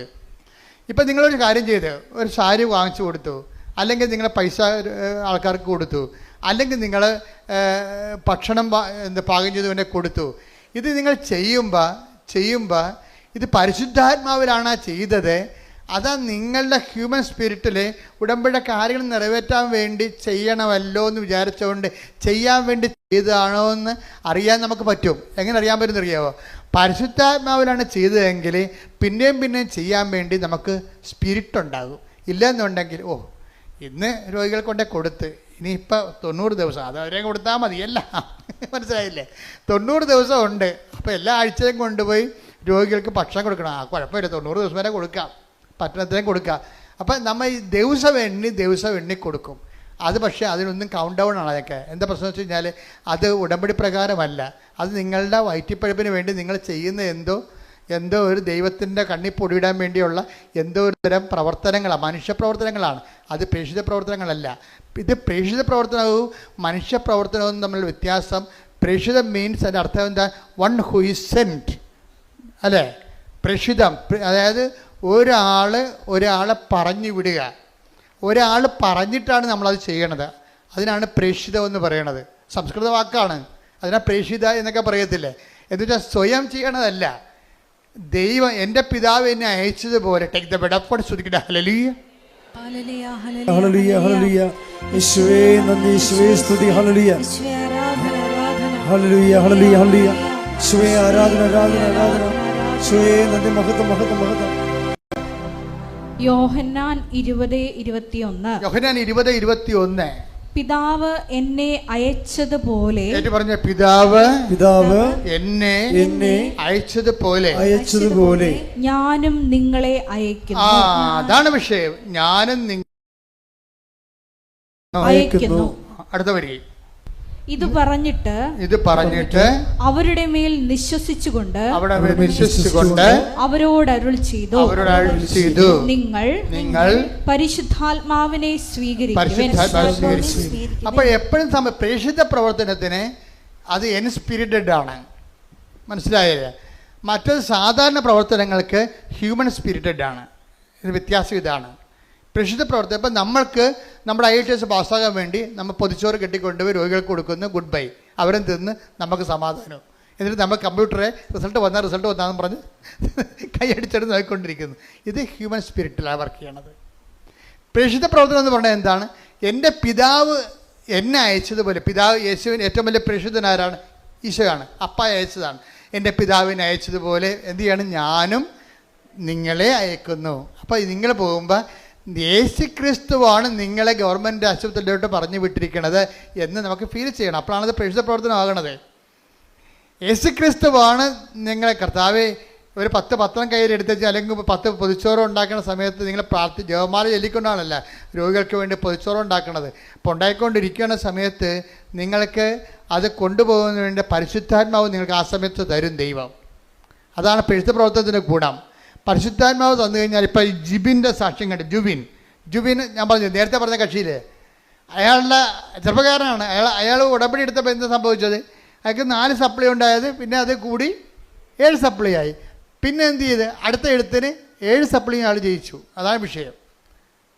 അപ്പോൾ പക്ഷെ അയാൾ ചെയ്യണ കാര്യം എന്താണെന്നറിയാമോ? അതായത് വേറെ ബ്ലോസം എന്ന് പറഞ്ഞൊരാളെ കണ്ടുമുട്ടി ആശുപത്രി ചെന്നപ്പോൾ. ബ്ലസ്സൻ. ഈ ജൂബിൻ ബ്ലസ്സൻ എന്ന് പറഞ്ഞ ഒരാളെ ആശുപത്രിയിൽ കണ്ടുമുട്ടി. ബ്ലസ്സൻ എന്താ? ബ്ലസ്സന് ക്യാൻസറാണ്. അപ്പോൾ ബ്ലസ്സനെ ചികിത്സിച്ച് അവന് അയാളുടെ കയ്യിലുള്ളതൊക്കെ കൊടുത്ത് അവന് ഭക്ഷണമൊക്കെ വാങ്ങിച്ചു കൊടുത്ത് ബ്ലസ്സിന് തോന്നി ഇവനിപ്പോൾ പാവപ്പെട്ടവനാണ്, ഇവൻ്റെ അമ്മ ഇവിടെ നിന്ന് നോക്കിക്കൊണ്ടുകൂടെ നിൽക്കണം, അവർ പോയി കുളിക്കുകയോ വല്ലതും ചെയ്യണമെന്നുണ്ടെങ്കിൽ ഇവിടെ ഇവനെ നോക്കാൻ ആരുമില്ല. അപ്പോൾ ജൂബിൻ പറഞ്ഞു, ബ്ലസ്സിൻ്റെ അമ്മയല്ലേ, അമ്മ വീട്ടിൽ പോയി കുളിക്കുക നനക്കൊക്കെ ചെയ്തിട്ട് വാ, ഞാനിവിടെ ഇവനെ നോക്കിക്കൊണ്ട് നിന്നോളാം. കളി വേണ്ട, അത് പ്രേക്ഷിത പ്രവർത്തനം എന്ന് പറഞ്ഞാൽ അതാണ്. കളി മരണം കണ്ടില്ലേ? അങ്ങനെ നിന്ന് എത്ര ദിവസം എന്നറിയാവോ? അവൻ പാവപ്പെട്ടത് കൊണ്ട് അവർക്ക് ഒരു നേരം ആഹാരം കിട്ടണമെങ്കിൽ പണിയെടുക്കണ്ടേ. അപ്പം അതുകൊണ്ട് ഞാൻ എന്ത് ചെയ്ത്, അമ്മയെ പറഞ്ഞ് വീട്ടിൽ വിട്ടിട്ട് ഞാൻ 1 മാസം അവൻ്റെ കൂടെ നിന്നെന്ന് പറഞ്ഞു. Price the Lord. ഇതാണ് പ്രേക്ഷിത പ്രവർത്തനം. ഇതാണ് പ്രേക്ഷിത പ്രവർത്തനം. അപ്പോൾ അവൻ മരിക്കാനായപ്പോൾ അവൻ പറഞ്ഞു, എനിക്ക് ജൂബിനെ കാണണമെന്ന് പറഞ്ഞു. പിന്നെ ജൂബിൻ പോയി കണ്ടു. ജൂബിൻ്റെ കൂടെ കൈവച്ച് അവൻ മരിച്ചു. അപ്പോൾ ഒരു മനുഷ്യന്മാരെങ്ങനെ ജീവിക്കണമെന്ന് നോക്കിയേ. അവസാന നിമിഷമാണ് അവനെ ശുശ്രൂഷിക്കാൻ കിട്ടിയെങ്കിലും ആ ജീവിതകാലം മുഴുവൻ ഇതിൽ നിന്ന് വരുമാനം കിട്ടി. ഈ ജൂബിനെ ഈ ബ്ലസ്സനെ സ്നേഹിച്ചതിൻ്റെ പേരിൽ കർത്താവ് അവൻ്റെ മരണം വരെ ഇതിൽ നിന്ന് അവന് വരുമാനം വന്നുകൊണ്ടിരിക്കും, കൃപയുടെ വരുമാനം വന്നുകൊണ്ടിരിക്കും. ഒരിക്കലും ജൂബിനെ ദൈവം മറക്കത്തില്ല. അതുപോലെ നിങ്ങളെയും ദൈവം ഒരിക്കലും മറക്കാനാവാ ദൈവത്തിന് എന്ന് ഓർക്കാൻ പറ്റുന്ന രീതിയിൽ ഒരു പ്രേക്ഷിതയായി നിങ്ങൾ ഉയർത്താനും വളർത്താനും വേണ്ടി ഇടിമുഴക്കം പരിശോധിക്കണ്ടേ. തിരഞ്ഞെടുത്തയക്കണമേ എന്ന് പ്രാർത്ഥിക്കുന്നു. ഈ കാലഘട്ടത്തിൽ നിന്റെ കൈയും കാലുമായി പ്രവർത്തിക്കുവാൻ ഈ ആരാധനയിലൂടെ നിങ്ങളെ അഭിഷേകം ചെയ്യണമേ എന്ന് പ്രാർത്ഥിക്കുന്നു. യേശുവേ. Hallelujah, hallelujah. മഹത്വം, മഹത്വം. ആരാധന, ആരാധന. ഹല്ലേലൂയ, ഹല്ലേലൂയ. ഒരുമിച്ച് പാടാം. എല്ലാവരും പാടുക. ഭാവനതയാണ് ഇവിടെ മാനദണ്ഡമാണിത്. എപ്പോഴും നമ്മൾ വിഷയം ശ്രദ്ധിക്കേണ്ടത് വെച്ചാൽ നമുക്ക് ഓരോ ഉടമ്പടി എടുക്കുമ്പോൾ ഓരോ ലക്ഷ്യങ്ങളുണ്ട്. ഇപ്പം ഞാൻ ആദ്യകാലങ്ങളൊക്കെ പറഞ്ഞുകൊണ്ടിരുന്നത് ഇപ്പോഴും പറയണത് അതാണ്, ഉടമ്പടി ഉടനടി പരിഹാരം. ഒരു സംശയമില്ല കാര്യത്തിൽ. നിങ്ങൾ പാത്രം എടുത്ത് നോക്കിയാൽ മതി. പക്ഷേ ഈ ഉടമ്പടി ഉടനടി പരിഹാരം കിട്ടിയില്ലെങ്കിലും 10,000 ഇപ്പോഴും ഇത്തിരി ഉടമ്പടി ദൈവത്തിൻ്റെ സമയത്താണത് നടക്കണമെന്നുണ്ടെങ്കിൽ 10,000 അതിനുള്ളിൽ വിശുദ്ധരായി ജീവിക്കുന്നുണ്ട് ഇന്ന്. എന്താ കാര്യം? കർത്താവ് ചെയ്യുമ്പോൾ എല്ലാം കൃത്യമായിട്ട് ചെയ്യുന്നവർക്ക് നല്ല ക്രിസ്തുവിനെക്കുറിച്ച് നല്ല ഐഡിയ ഉണ്ട്. ക്രിസ്തുവിനെക്കുറിച്ച് ഐഡിയ ഇല്ലാത്ത ജനങ്ങളോട് സംസാരിക്കുമ്പോൾ എന്ത് ചെയ്യണം? ആ രീതിയിൽ സംസാരിക്കാൻ പറ്റത്തുള്ളൂ നമുക്ക്. ഉദാഹരണത്തിന് 1 Corinthians 3:1 എടുത്തേ. സഹോദരരെ, പറഞ്ഞ സഹോദരങ്ങളെ, എനിക്ക് നിങ്ങളോട് ആത്മീയ മനുഷ്യരോട് എന്നതുപോലെ സംസാരിക്കാൻ സാധിച്ചില്ല. ജഡിക മനുഷ്യരോട് എന്നതുപോലെയും ക്രിസ്തുവിനെ കുറിച്ചുള്ള അറിവിന്റെ കാര്യത്തിൽ പൈതങ്ങളോട് എന്നതുപോലെയുമാണ് നിങ്ങളോട് ഞാൻ സംസാരിച്ചത്. പൈതങ്ങളോട് സംസാരിക്കുമ്പോൾ എന്ത് ചെയ്യണം? അവർക്ക് മിഠായി, ബലൂൺ, അതുപോലെയുള്ള കളിപ്പാട്ടം, ഇങ്ങനെ കുറേ സംഭവങ്ങളില്ലേ, അവർ കിട്ടിയാൽ മാത്രമേ മദറിൻ്റെ സ്നേഹം. നിങ്ങൾക്കറിയാവില്ല, ഇപ്പം കുഞ്ഞുങ്ങളെ അമ്മയെന്ന് വിളിക്കണ ആരെയാണ് പലപ്പോഴും? ആയമാരെ വിളിക്കണതല്ലേ. നാളെ ബംഗാളി ചേച്ചിമാർ വന്ന് നമ്മുടെ പിള്ളേർക്ക് നിങ്ങൾ 4 ലക്ഷത്തിൻ്റെ ശമ്പളം മേടിക്കും, നിങ്ങളുടെ മക്കൾക്ക് മുല കൊടുക്കുന്നതായിരിക്കും ബംഗാളി ചേച്ചിമാരായിരിക്കും. അപ്പം നമ്മുടെ മക്കൾ അവരെന്തെന്ന് വിളിക്കും?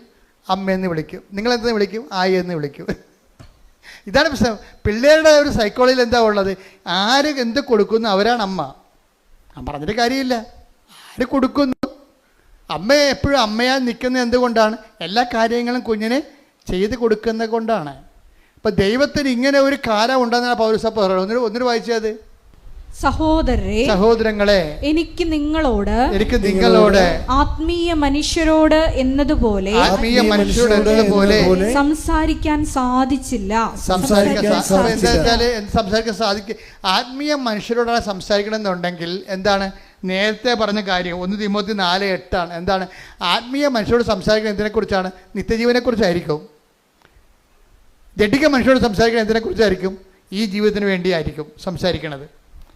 അപ്പോൾ ഈ ജീവിതത്തിന് വേണ്ടി കർത്താവ് അഡ്രസ്സ് ചെയ്യണില്ലേ? അതാണല്ല ഉടമ്പടി. ഈ ജീവിതത്തിന് വേണ്ടി അവർക്ക് വീഞ്ഞില്ല, അവർക്ക് വീടില്ല, അവർക്ക് ജോലിയില്ല, അവരുടെ വിവാഹം നടക്കണില്ല, അവർക്ക് രോഗമാണ്. ഇതല്ലേ പരിശുദ്ധ ഉടമ്പടിയിലൂടെ ഈശോയോട് പറഞ്ഞിട്ടല്ലേ സമയബന്ധിതമായി ഈ വിഷയം സമാധാനം ഉണ്ടാകേണ്ടത്. പക്ഷേ അടുത്ത പടി എന്താണ് ഉടമ്പടിയുടെ? ഈ ജീവിതത്തിന് വേണ്ടി മാത്രമാണ് നിങ്ങൾ യേശു ക്രിസ്തു പ്രതിഷ്ഠിക്കുന്നത്. ഹല്ലേലൂയ, ഹല്ലേലൂയ, ഹല്ലേലൂയ, ഹല്ലേലൂയ, ഹല്ലേലൂയ. യേശുവേ നന്ദി, യേശുവേ സ്തുതി. 1 Corinthians 15:19 ഈ ജീവിതത്തിന് വേണ്ടി മാത്രം പറഞ്ഞ ഈ ജീവിതത്തിന് വേണ്ടി മാത്രം ക്രിസ്തുവിൽ പ്രത്യാശ വച്ചിട്ടുള്ളവരാണെങ്കിൽ നിർഭാഗ്യരാണ്. അപ്പൊ ക്രിസ്തുവിൽ പ്രത്യാശ അർപ്പിക്കണത് എന്തിനാണ്? ഈ ജീവിതത്തിന് വേണ്ടിയും മാത്രമാണെന്നാണ് ചോദിക്കണത്. വെച്ചാൽ ഈ ജീവിതത്തിന് വേണ്ടി ഉണ്ട്, ഈ ജീവിതത്തിന് വേണ്ടി, പിന്നെ എന്താണ്? വരാനിരിക്കുന്ന ജീവിതത്തിന് വേണ്ടി കൂടിയാണ്. അപ്പോൾ വരാനിരിക്കുന്ന ജീവിതത്തിന് വേണ്ടി കൂടുതലാണ് നിങ്ങൾ ചില കാര്യങ്ങൾ താമസിക്കുന്നുണ്ടെങ്കിൽ എപ്പോഴും ഓർത്തേക്കണം, നിങ്ങളെന്താണ്? നിത്യജീവൻ്റെ എക്സ്പ്രസ് ഹൈവേയിലേക്ക് വന്നു എന്ന്. എന്താ കാര്യം? എന്താണ്? ദൈവം ഈ ജീവിതത്തെ ഉടമ്പടിയിൽ ഒരു 3-4 കാര്യങ്ങൾ പടപെടാതെ നിങ്ങളുടെ കാര്യം നടക്കുകയും ചില കാര്യങ്ങൾ താമസിക്കുകയും ചെയ്യുമ്പോൾ അത് താമസിക്കുന്നതല്ല, മറിച്ച് എന്താണ്? നിത്യജീവനെക്കുറിച്ച് നിങ്ങൾ ഈ കാലഘട്ടങ്ങളിൽ ചിന്തിക്കാനും അതിനുവേണ്ടി ഇൻവെസ്റ്റ് ചെയ്യാനും വേണ്ടി ദൈവം നിങ്ങളെ ഒരുക്കുന്നതാണ്. കൈയടിച്ച് ശ്രദ്ധിക്കണം. മലയാളിക്ക് ഒരു കുഴപ്പമുള്ളത്, മലയാളിക്ക് എന്ത് ബൈബിൾ പഠിച്ചാലും അവനെ നയിക്കുന്നത് പഴഞ്ചൊല്ലായിരിക്കും. മലയാളി എന്ത് മലയാളിയുടെ ഒരു ദുരന്തം അതാണ്. എന്ത് ബൈബിൾ അവൻ പഠിച്ചാലും അവനെ നയിക്കണത് ആരായിരിക്കും? പഴഞ്ചൊല്ലായിരിക്കും. അത് നമ്മൾ അറിയത്തില്ല. നമ്മളറിയാതെ നമ്മുടെ അകത്ത് കിടക്കുന്നൊരു വൈറസാണ് ഈ പഴഞ്ചൊല്ല്. ഇപ്പം നിങ്ങൾ പറയും ആറ്റിക്കളഞ്ഞാലും പണിയായി. അതേ സംഭവം മലയാളം അങ്ങനെ ചെയ്യത്തുള്ളൂ. അവൻ അർത്ഥ കൈക്ക്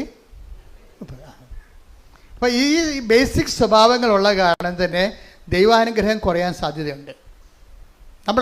നമ്മുടെ സാംസ്കാരിക അവബോധം മനസ്സിൽ കിടക്കുന്നത് എന്താണ്?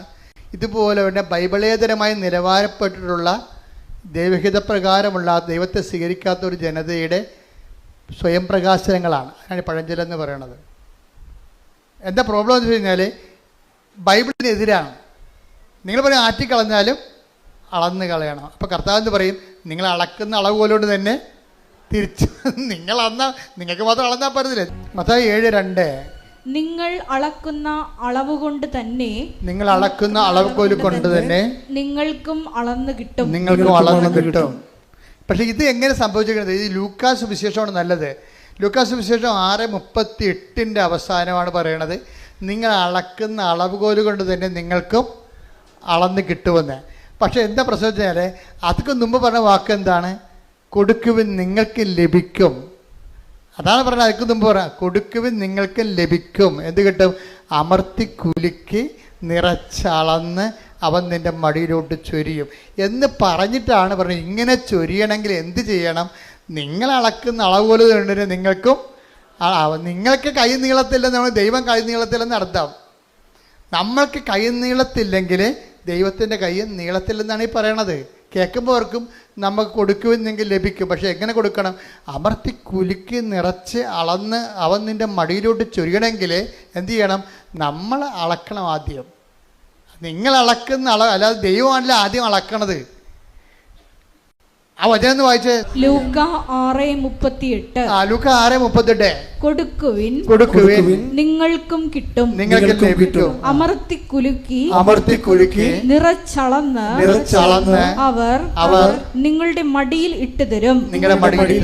നിങ്ങൾ അളക്കുന്ന അളവ് കൊണ്ട് തന്നെ നിങ്ങൾക്കും അളന്ന് കിട്ടും. ഞാൻ എന്താ ഇത് വായിച്ചപ്പോഴേക്കും ഈ ജുബിനുണ്ടല്ലോ നിത്യത സമൃദ്ധമായിരിക്കും. എന്താ കാര്യം? ഞാൻ രോഗിയായിരുന്നു, നിങ്ങൾ എന്നെ കണ്ടു എന്ന് പറഞ്ഞില്ലേ? കണ്ടിട്ട് അവൻ പോകുന്നില്ലല്ലോ, 1 മാസം അവിടെ നിന്നില്ലേ? അതാണ് സംഭവം. എൻ്റെ പിതാവിനാൽ ഇപ്പം നിങ്ങൾ ഓർക്കും ശരിയാണ്, കൊടുക്കും നമുക്ക് ലഭിക്കും. അപ്പോൾ നമുക്ക് IELTS പാസ്സാവുന്ന വെച്ചാൽ പറയണം. ശരി, അപ്പോൾ നമ്മുടെ പുരയിടം വിറ്റ് പോകും, നല്ല വിലക്ക് വിറ്റ് പോകുമായിരിക്കും. ഞാൻ പറയണതൊന്ന് ചിന്തിക്കണ വേറെ.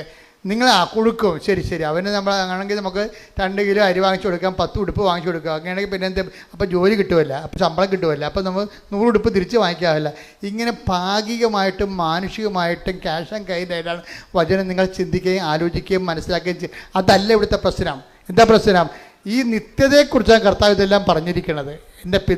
ഞാൻ രോഗിയായിരുന്നു, നിങ്ങൾ എന്നെ സന്ദർശിച്ചു, എൻ്റെ പിതാവിനാൽ അനുഗ്രഹീതരെ വരുവിൻ, ലോകാരംഭം മുതൽ ഒരുക്കിയിരിക്കുന്ന രാജ്യം നിങ്ങൾ കൈവശമാക്കിക്കൊള്ളുവേ. നിത്യതയെക്കുറിച്ചാണ് ഇതെല്ലാം പറയണത് പലതും. അപ്പോൾ ജൂബിനെ സംബന്ധിച്ചിടത്തോളം ഒരു മണിക്കൂർ പോയി നിൽക്കാൻ പറഞ്ഞപ്പോൾ അവനെന്ത് ചെയ്ത്? 1 മാസം പോയി നിന്ന്. അപ്പോൾ അവന് എന്താ കിട്ടാൻ പോണേ? നിത്യതയാണ് അവന് വരാൻ പോണത്. അവൻ്റെ ഇതിനോടുകൂടി നിത്യത. അപ്പം നിങ്ങളൊക്കെ ചത്ത് കഴിയുമ്പോൾ ഈ ജീവിതത്തിൽ എന്താ അച്ഛൻ ഈശോ ഒന്നും പറയാത്തത്? അങ്ങനെയാണ് ചേർത്ത് നൽകുമെന്ന് ഈശോ പറയണത്. വരാനിരിക്കുന്ന രാജ്യത്തെ നിത്യജീവനം. ടേക്ക് ദ ബെഡ് ഫോർ വരാനിരിക്കുന്ന. ഇപ്പം ഈ ജീവിതത്തിൻ്റെ ഡിമാൻഡ്സുകൾ സാറ്റിസ്ഫൈ ചെയ്തതിന് ശേഷമാണ് അതിൻ്റെ കൂടെ എന്ത് ചെയ്യും? ഉടമ്പടിക്ക് വരാനിരിക്കുന്ന കാലത്ത് നിത്യജീവനം. Take the word for. ശ്രുതികട ഹല്ലേലൂയ ഹല്ലേലൂയ ഹല്ലേലൂയ ഹല്ലേലൂയ. യേശുവേ നന്ദി, യേശുവേ സ്തുതി. ഹല്ലേലൂയ ഹല്ലേലൂയ ഹല്ലേലൂയ ഹല്ലേലൂയ ഹല്ലേലൂയ. മർക്കോസ് 10:29-30. മർക്കോസ് 10:29-30. യേശു പ്രതിവചിച്ചു, സത്യമായി ഞാൻ നിങ്ങളോട് പറയുന്നു, എന്നെ പ്രതിയും സുവിശേഷത്തെ പ്രതിയും ഭവനത്തെയോ സഹോദരന്മാരെയോ സഹോദരിമാരെയോ മാതാവിനെയോ പിതാവിനെയോ മക്കളെയോ വയലുകളെയോ ത്യജിക്കുന്നവരിൽ ആർക്കും ഇവിടെ വെച്ച് തന്നെ 100 ഇരട്ടി ലഭിക്കാതിരിക്കില്ല. ഭവനങ്ങളും സഹോദരന്മാരും സഹോദരിമാരും മാതാക്കളും മക്കളും വയലുകളും അവയോടൊപ്പം പീഡനങ്ങളും വരാനിരിക്കുന്ന കാലത്ത് നിത്യജീവനും. യേശുക്രിസ്തുവിന് വേണ്ടി നമ്മൾ കൊടുക്കുമ്പോഴേ ആ കൊടുക്കണ ആ സമയത്ത് ചില ആൾക്കാർ പറയത്തില്ലേ, എന്ത് കൊടുത്താലും ആ കൊടുക്കുമ്പോൾ കൊള്ളാമെന്ന്. മലയാളത്തിലുള്ള സംഭവമാണ്. എന്താണ്? കൊടുക്കുമ്പോൾ കൊള്ളാമെന്ന്. നമ്മൾ ആർക്ക് എന്ത് കൊടുത്താലും ആ 5 മാസത്തേക്ക് ഇങ്ങനെ നമ്മളെ കാണുമ്പോൾ ചിരിക്കും. 6-ാം മാസം നമ്മളെ കാണുമ്പോൾ കണ്ട ഇതുപോലെ ഉണ്ടാകത്തില്ല. ദൈവം അങ്ങനെ അല്ലെന്നായി പറയണത്. പറഞ്ഞ മനസ്സിലായില്ലേ? ഇപ്പോൾ കൊടുക്കുമ്പോൾ പാസ്ത പറഞ്ഞ് തന്നെ കൊടുക്കണം. എന്താ വിഷയം എന്ന് വെച്ചാൽ നമ്മൾ ദൈവത്തെ സ്നേഹിക്കുന്നുണ്ടെന്ന് മനസ്സിലാകണത് നമ്മൾ ദൈവത്തിന് വേണ്ടി നമ്മുടെ ജീവിതം ചെലവഴിക്കുമ്പോഴാണ് മനസ്സിലായി. ഇപ്പം നിങ്ങൾ തന്നെ ഒരു ദിവസം എന്തുമാത്രം മനുഷ്യരെ എനിക്ക് വേണ്ടി പ്രാർത്ഥിക്കണത്. ഞാൻ വീട്ടിൽ കല്യാണം കഴിച്ച് ജീവിച്ചിരുന്നെങ്കിൽ പ്രാർത്ഥിക്കും ഇത്തിരി ആൾക്കാർ. നടത്തപ്പോൾ ഞാൻ കർത്താവിന് എൻ്റെ ജീവിതം കൊടുത്തപ്പോൾ ലക്ഷക്കണക്കിന് മനുഷ്യരല്ലേ നമ്മളെ പ്രാർത്ഥിക്കാൻ വേണ്ടി നിൽക്കണതും നമുക്ക് വേണ്ടി പ്രാർത്ഥിക്കണതും ശുശ്രൂഷകളെല്ലാം സഹായിക്കണതും എന്തെല്ലാം കാര്യങ്ങൾ.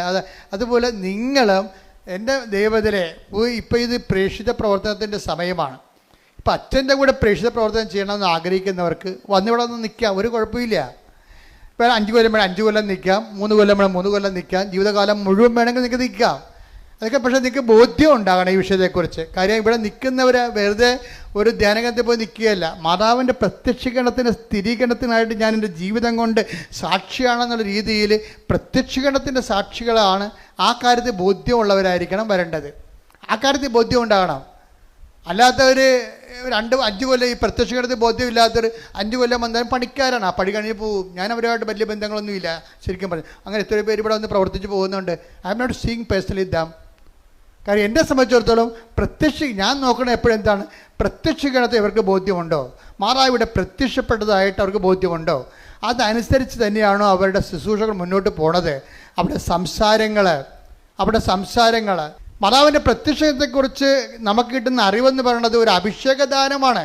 അത് കിട്ടാതെ ആരെല്ലാം ഇവിടെ ഒരു ജന്മം ഇവിടെ നിന്നിട്ടൊരു കഥയില്ല. അപ്പോൾ വരാൻ പോകുന്നവരെ പ്രേക്ഷിത ആണായാലും പെണ്ണായാലും ഓർക്കുക, മാതാവിൻ്റെ പ്രത്യക്ഷീകരണമാണ് കൃപാസനത്തിൻ്റെ ആ ഹൃദയസ്പന്ദനമെന്ന് പറയണത്. ആ പ്രത്യക്ഷീകരണത്തെക്കുറിച്ച് ദൈവം തന്നെ നിങ്ങൾക്ക് ബോധ്യങ്ങൾ തരണത് അനുഭവങ്ങളിലൂടെ ആയിരിക്കണം. അതിലൊക്കെ ഒരു ആകർഷണം തോന്നിക്കഴിഞ്ഞാൽ തീർച്ചയായും പ്രേക്ഷിതനാകാനുള്ള ആവശ്യിക്കാതെ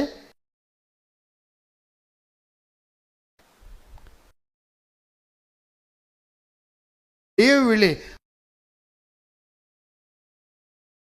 ഈ സന്യസ്തന്മാരെ